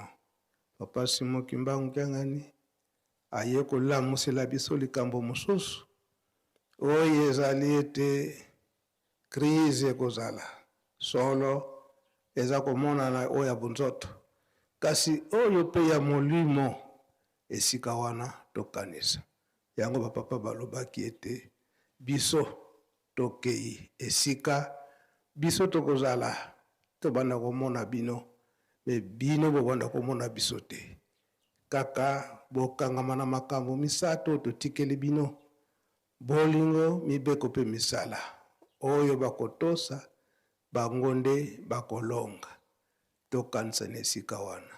Donc lelo ezali vendredi 10h biso nyonso tozongi awa na tina ya beko.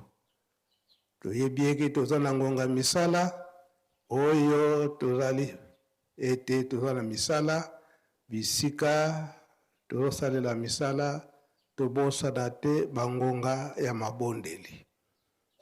Tongo nyonso tokozalaka na ntitsani batata na bamama na ntina ya bosombi mazut 15 minutes tokozwaka po ete tokende kobongama tozongi awa na 10h pe bamisusu tokota na misala. Tosilisi botongo lelo onkombo tata mwana pe tata Molimo Santu. Amen.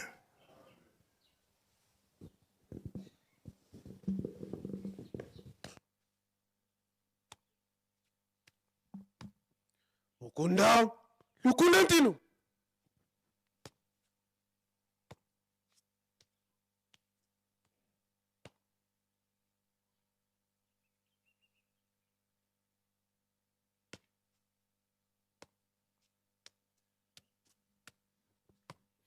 kulula moko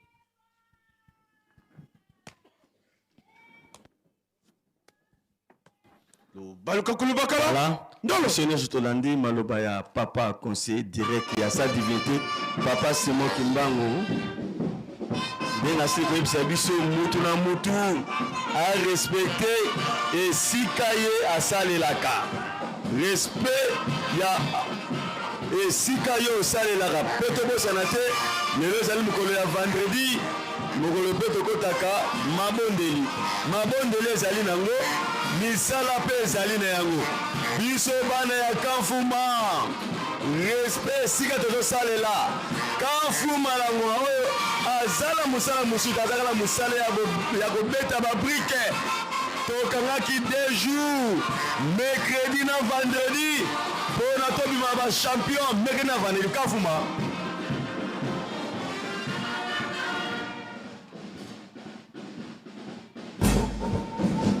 Papa protocole.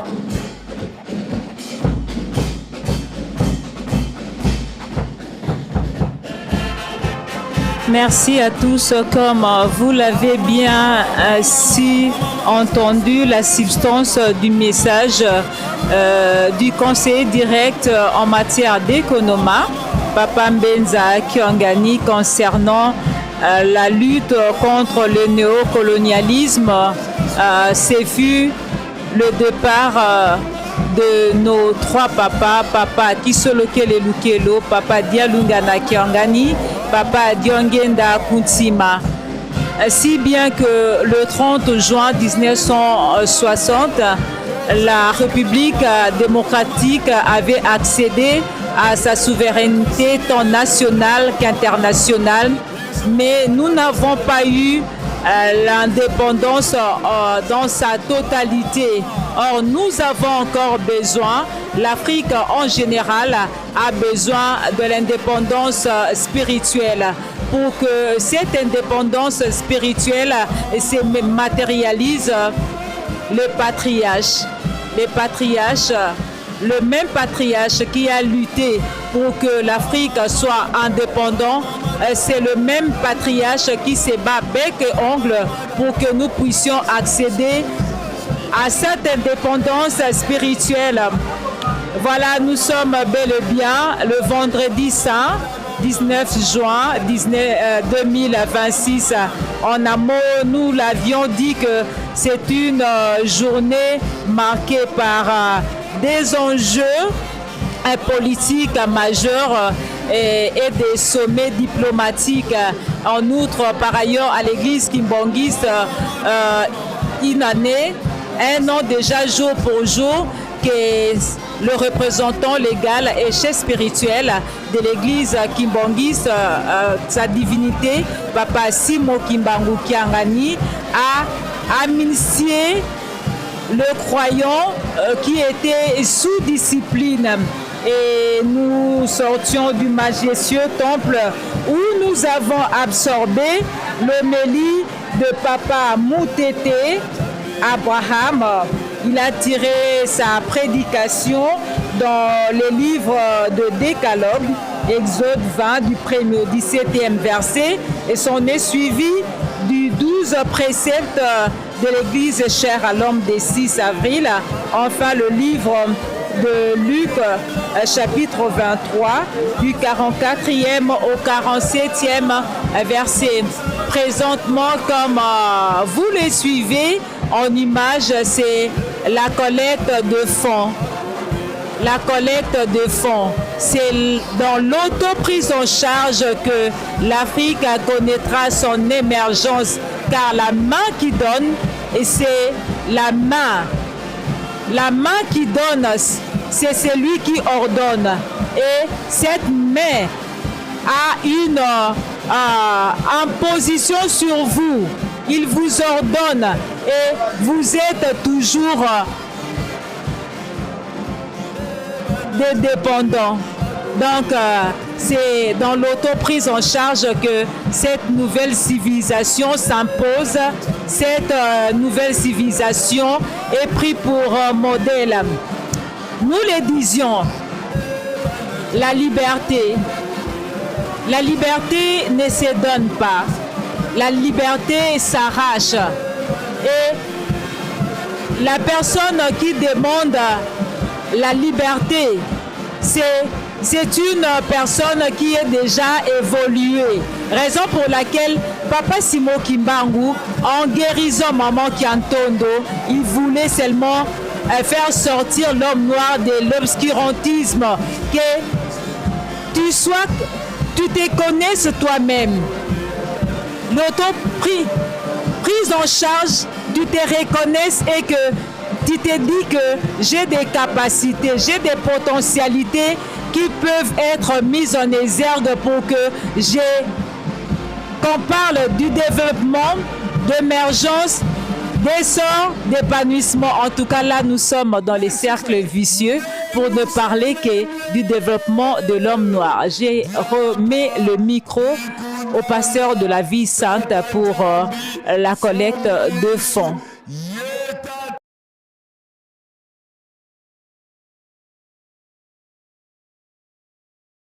Katulendisa yo yako kukutwena na kekete na dede.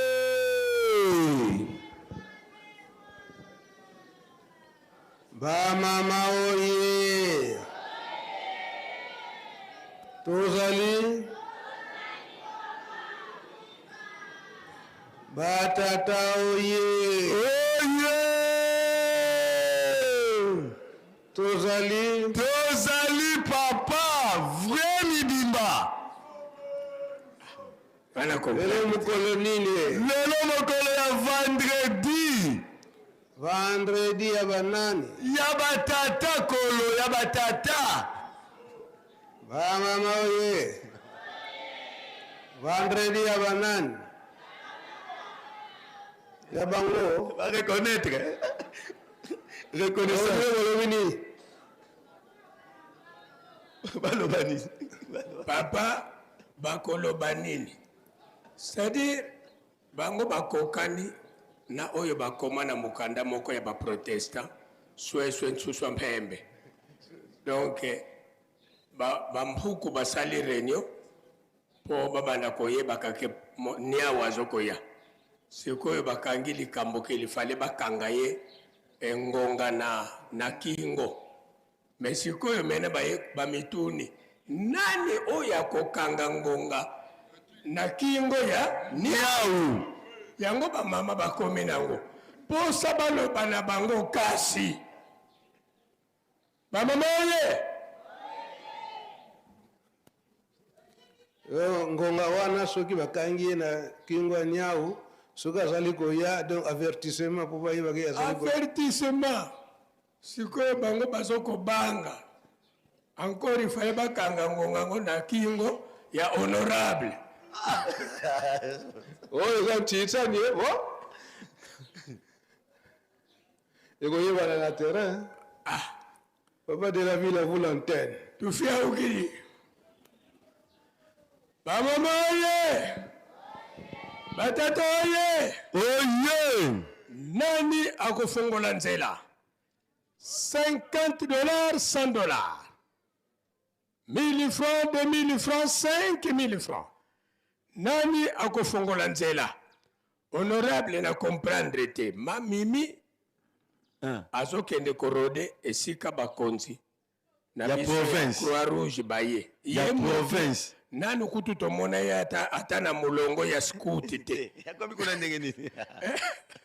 Même atana mulongo ya scout nanu to mona yete. Ah, les deux personnes. C'est total là. Ah, les deux personnes. Papa, bango nyoso basa ya pembe. Ya pembe. Ba mama 2000 francs. Batata 5000 francs. Ouais. Moi la batata. Batata 5000 francs. Moi la batata. Félicitations ma fille. Ba maman 500 francs, batata 500 francs. Batata 5000 francs. Ouais. Batata 5000 francs. Ouais, 5 continents symbolique. Symbolique. Symbolique. Nani wakana nyao mungonga. Oye omega. Ba maman 3000 francs. Nani wakana nyao ko. Nyao asawa. Ba maman 20 000 francs. Batata 5 000 francs. Ouais. Batata 5 000 francs. Batata 20 000 francs. Ouais, t'as le 20 000 francs. Nyao karising. Ndongo. Batata 10 000 francs. Ouais. Batata $20. Ouais.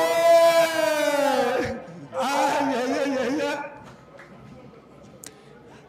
Et voilà, on a tout ce bon programme ya titani ya mokolo mwalelo ndenge ekolekela on tout ce papa on domine za kangani asili bongo kopesa biso 15 minutes seulement pambate toyebi ete mokolo mwalelo vendredi ezali bongo mokolo tokotaka bongo bekonde aye asili koyebisa biso ete programme ya tintani ezali bongo seulement 15 minutes titani ya batata na ba maman nde nasuka tokotala banani bakolonga toza bongo kaka na 15 minutes après tintani nde tokopanzana na ngonga ya ndenge tozori susu lelo ezali bongo mokolo mwa vendredi biso bonso ete vendredi ezali bongo mokolo tokokanisaka bongo pasi ya bamvoala misato kasi na maloba ya papa ondo mbenza kiangani tosikola yango ete nde ye asili koyebisa biso bamvoala misato wana nyonso biso tokoresone tata Simon Kimbangu kasi non 1921 tata Fumwa Longo papa adenge ndakutima ye asilaki koloba na biso ete bango bakokende kasi biso nde tokotikala donc mai masu mazali koleka esenge tolandaka yango na bokebi masu pamba te bango bakokende biso tokotikala nde esili komonana o mokolo mwalelo batata bango misato bakenda kasi batikila biso lisusu baye oyo tozali na bango tata molimo mosantu bango nde basilaka bongo kotalisa biso mai maso maleka na ntango ya kala basilaka bongo kobetela biso bahistoire ya makambo leka ndenge kaka tata Fumwalong alobaka ete bango bakokende kasi biso tokotikala bango bakenda batikela biso bakomplase na bango oyo batalisaka biso lolenge kani tokoki kotambola vendredi toresonaka bongo mpasi ya bamvoala misato mpe mama Mwilu biso bonso toyebi ete mama Mwilu ye asilaka bongo kosimba lingomba anyokwamaka amonaka pasi kasi lelo ekomi esengo biso ngai na yo tata Momo Kimbangiste tozali kosepela pamba te mama Mwilu andimaka souffrance andimaka pasi mpona kobikisa ngai na yo o lelo tozali kosepela mama na bana misato ndakisa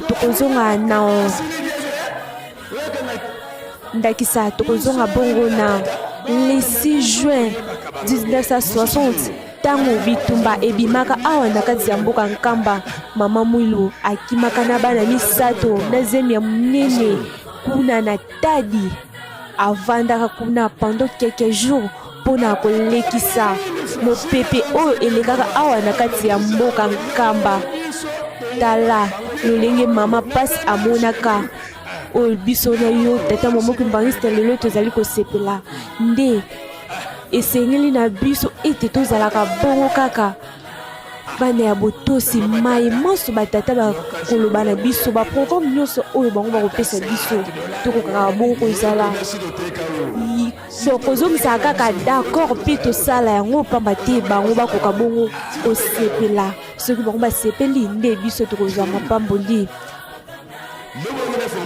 nde biso tokozwa bongo mapamboli esika boye tozali komona bongo ndenge programme ya titane ezali koleka tozali bongo deja kokoba na suka pamba te biso bonso toyebi ete programme oyo tozali na yango na kati ya mokolo mwalelo nde na kozongisa maloba epai ya mama Line ye akosila bongo kotalisa bino lolenge kani baprogramme bonso bazali koleka o mokolo mwalelo uta Nkamba Yelusalemu ya sika ndenge bozali kolanda kaka bongo na bilili.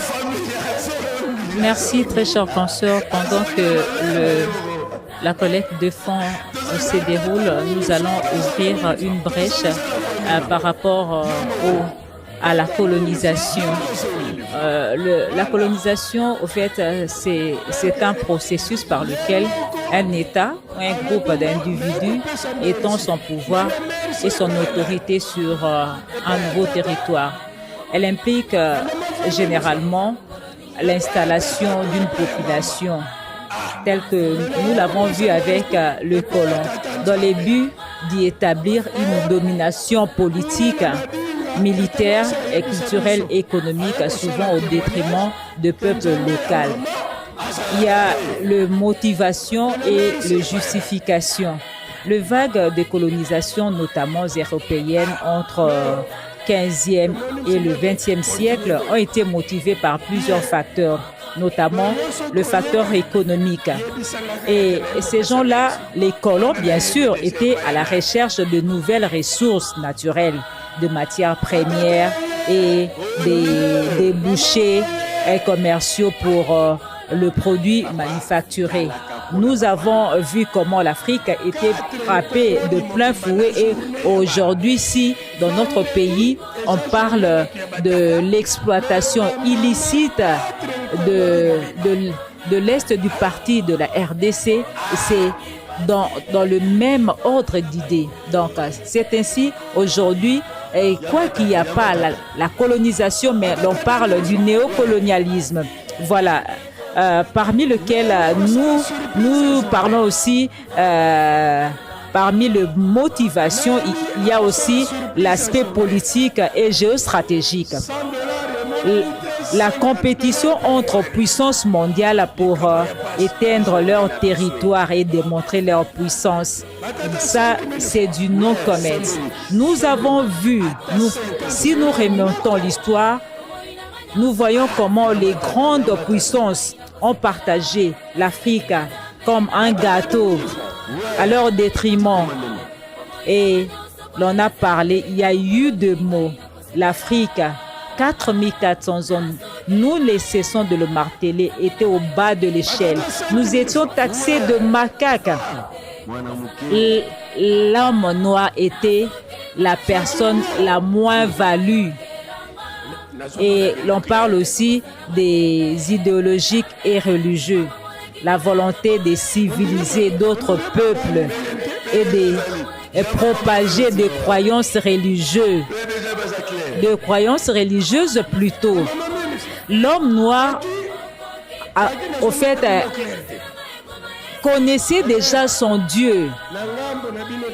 Ils imploraient en Afrique les Nzambi Mpungutu Lendo, qui veut dire le Dieu tout-puissant. Et dès lors qu'ils étaient dans des moments extrêmes, dans n'importe quelle précarité, dès lors qu'ils imploraient les Nzambi Mpungutu Lendo, automatiquement, c'était du tic-tac. La solution était immédiate. Ils avaient déjà leur Dieu. Et dès lors qu'il y a eu la présence du christianisme, mais cet christianisme n'était pas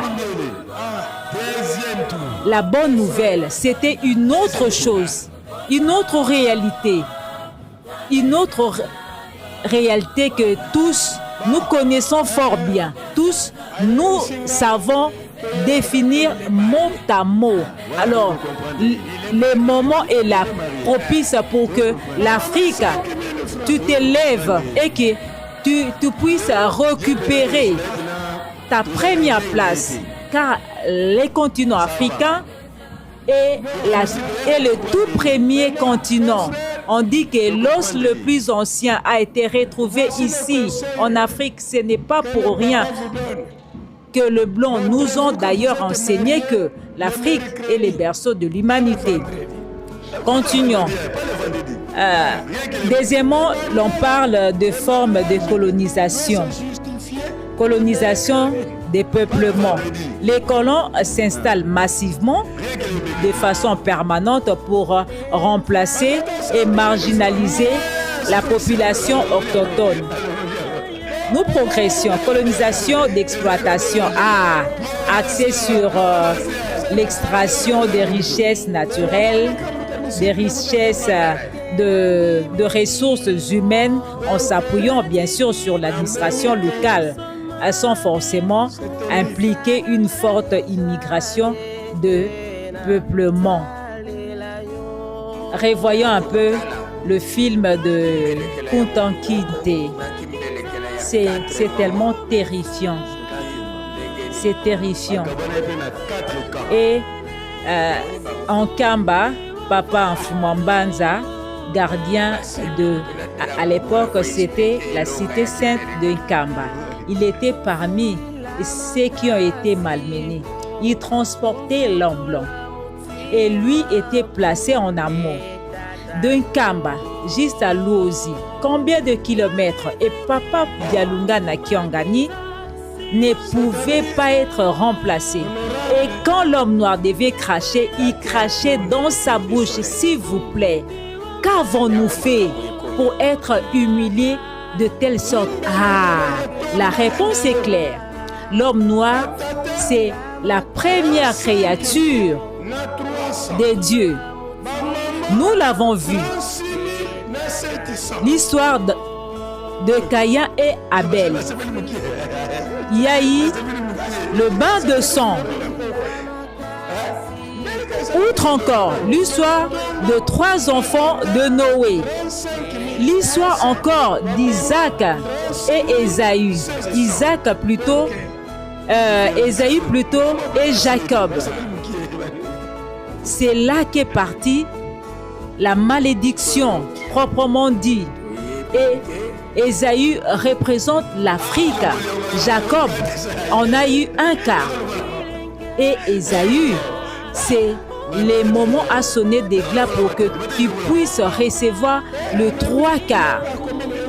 Avec le 1/4, les Blancs ont passé d'invention sur invention. Et le 3/4 qui nous a été promu. Alors pour en avoir, il faudrait la condition sine qua non, c'est construire un Kamba. C'est dans cette optique que nous suivons la collecte des fonds. Papa, Betty, maman. Suivons la suite.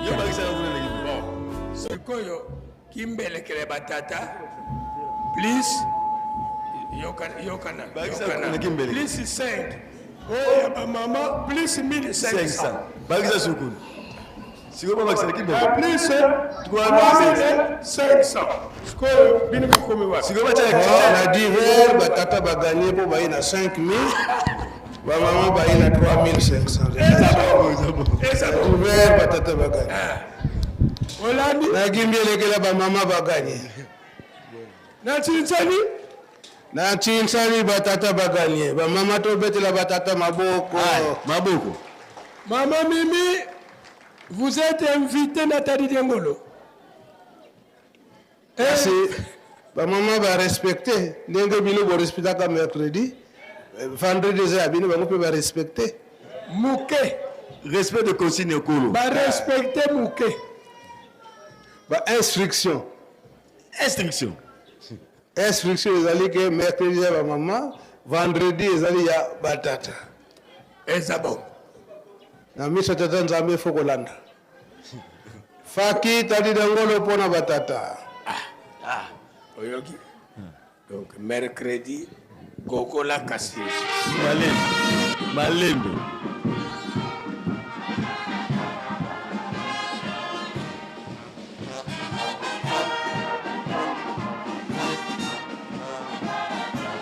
Batata tout élément, maman tout élément.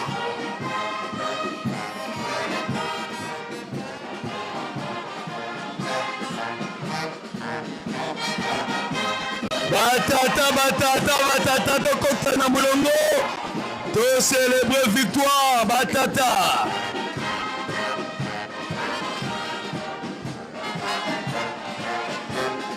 Oh, Tadi Dangolo. Batata, kotana, défilé. Pour célébrer victoire. Match avec facilité.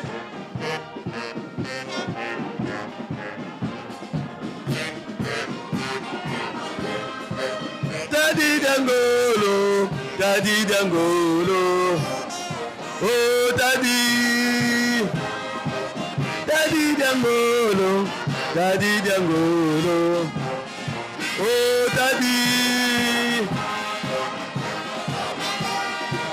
Tadi Dangolo.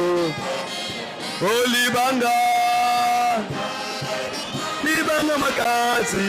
Libanga makasi, kolo Yesu. Libanga makasi. Oh, Libanga libanga makasi. Oh daddy, daddy Dangolo, daddy Dangolo. Oh daddy, daddy Dangolo, daddy Dangolo. Oh libanga, libanga makasi. Oh libanga, libanga makasi mata. Kutala tadi aduh. Daddy Dangolo, oh libanga.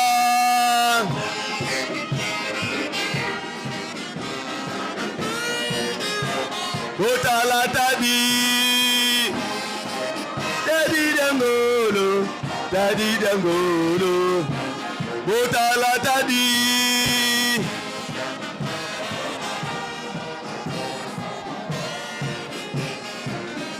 Bana ya Kafuma, Kafuma. Tobo sanate, biso sika tozo salela. Opération kobeta brique. Les allez vendredi, ndenge toyokanaki, mercredi na vendredi. Daddy Dangolo, Daddy Dangolo. Oh daddy.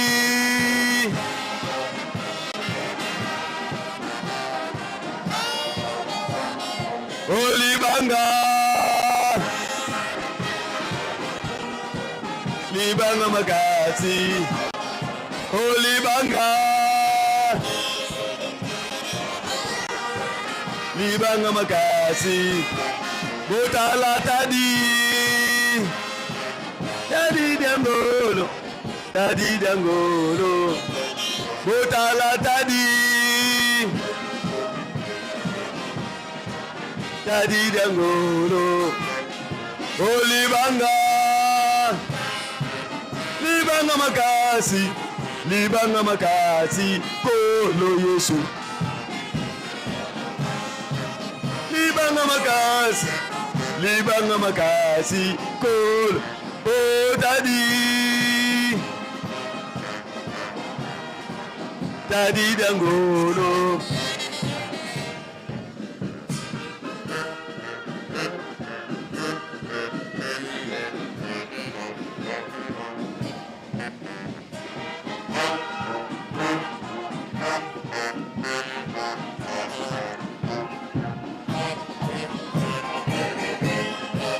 Daddy Dangolo, Daddy Dangolo, oh Daddy, Daddy Dangolo, oh libanga, libanga makasi, botala Daddy.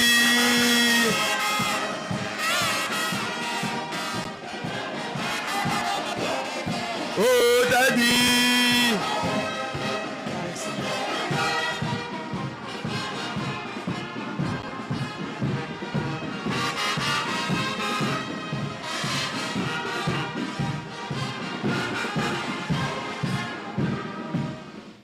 merci Faki pona tongo ya lelo tosilisi boye okombo ya tata mwana pe tata molimo santo. Amen. Tusamba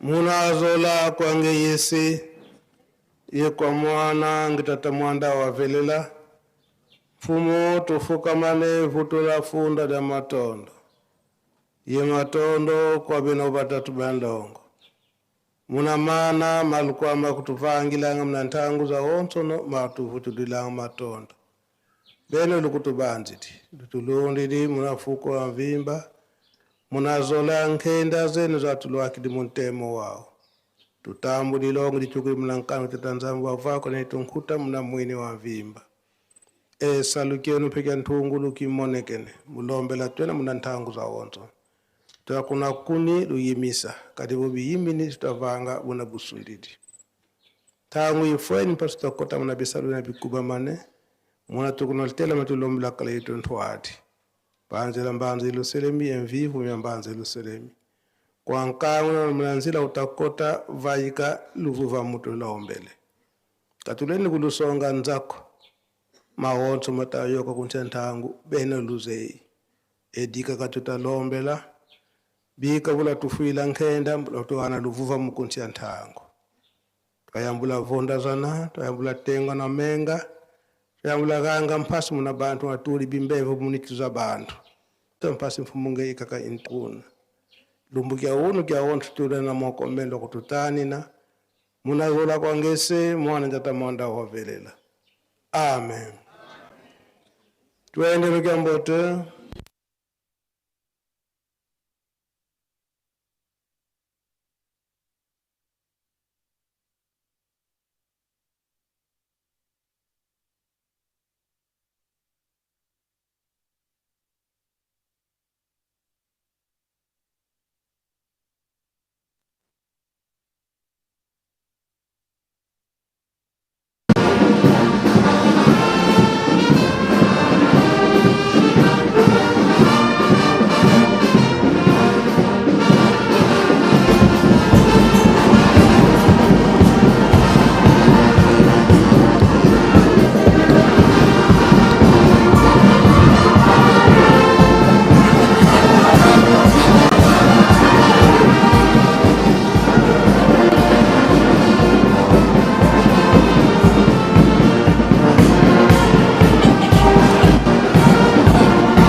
la note de la fanfare à Kimbongis que nous vous disons goodbye. Tout ce que nous pouvons retenir, l'Afrique, tout Africain doit faire face à cette indépendance spirituelle que la ville sainte de Nkamba se bat bec et ongle. Ainsi, l'Afrique connaîtra son essor. Et pour que le 3/4 qui nous a été réservé se matérialise, nous devons prendre à bras les corps et accompagner le chef spirituel et représentant les gars de l'église Kimbongis, sa divinité Papa Simo Kimbangu Kiongani, dans ses activités.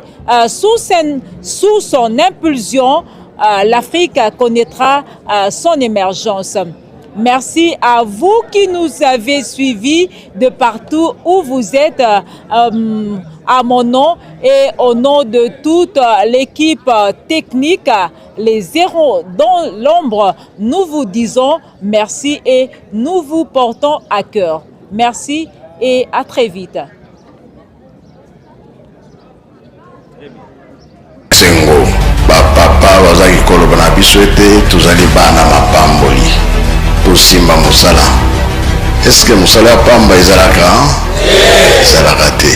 Yango nde bakotangela biso oyo bino bosalaka. Bino soki bolobi likambo mokili mobimba bayoki yango, bino nde bakotya kimia. Baloba nyonso bapapa bazalaki koloba meme elobema na 21 eza epa na bino. Biso soki tokoluka ngo tokolukelanga na maboko ya banani ya bino. Nga naza pre oyo ezaliki bapapa balobaki te oyo elobi nkamba oyo komwana na nkamba mokili mobimba fo balanda yango bayoka yango. Alobaka be alobaka te tukokokisa biloko wana tokokisa te ebandi deja monde fo balanda bayoka kamba alobi nini po ebima banani bakobimisa panzisa.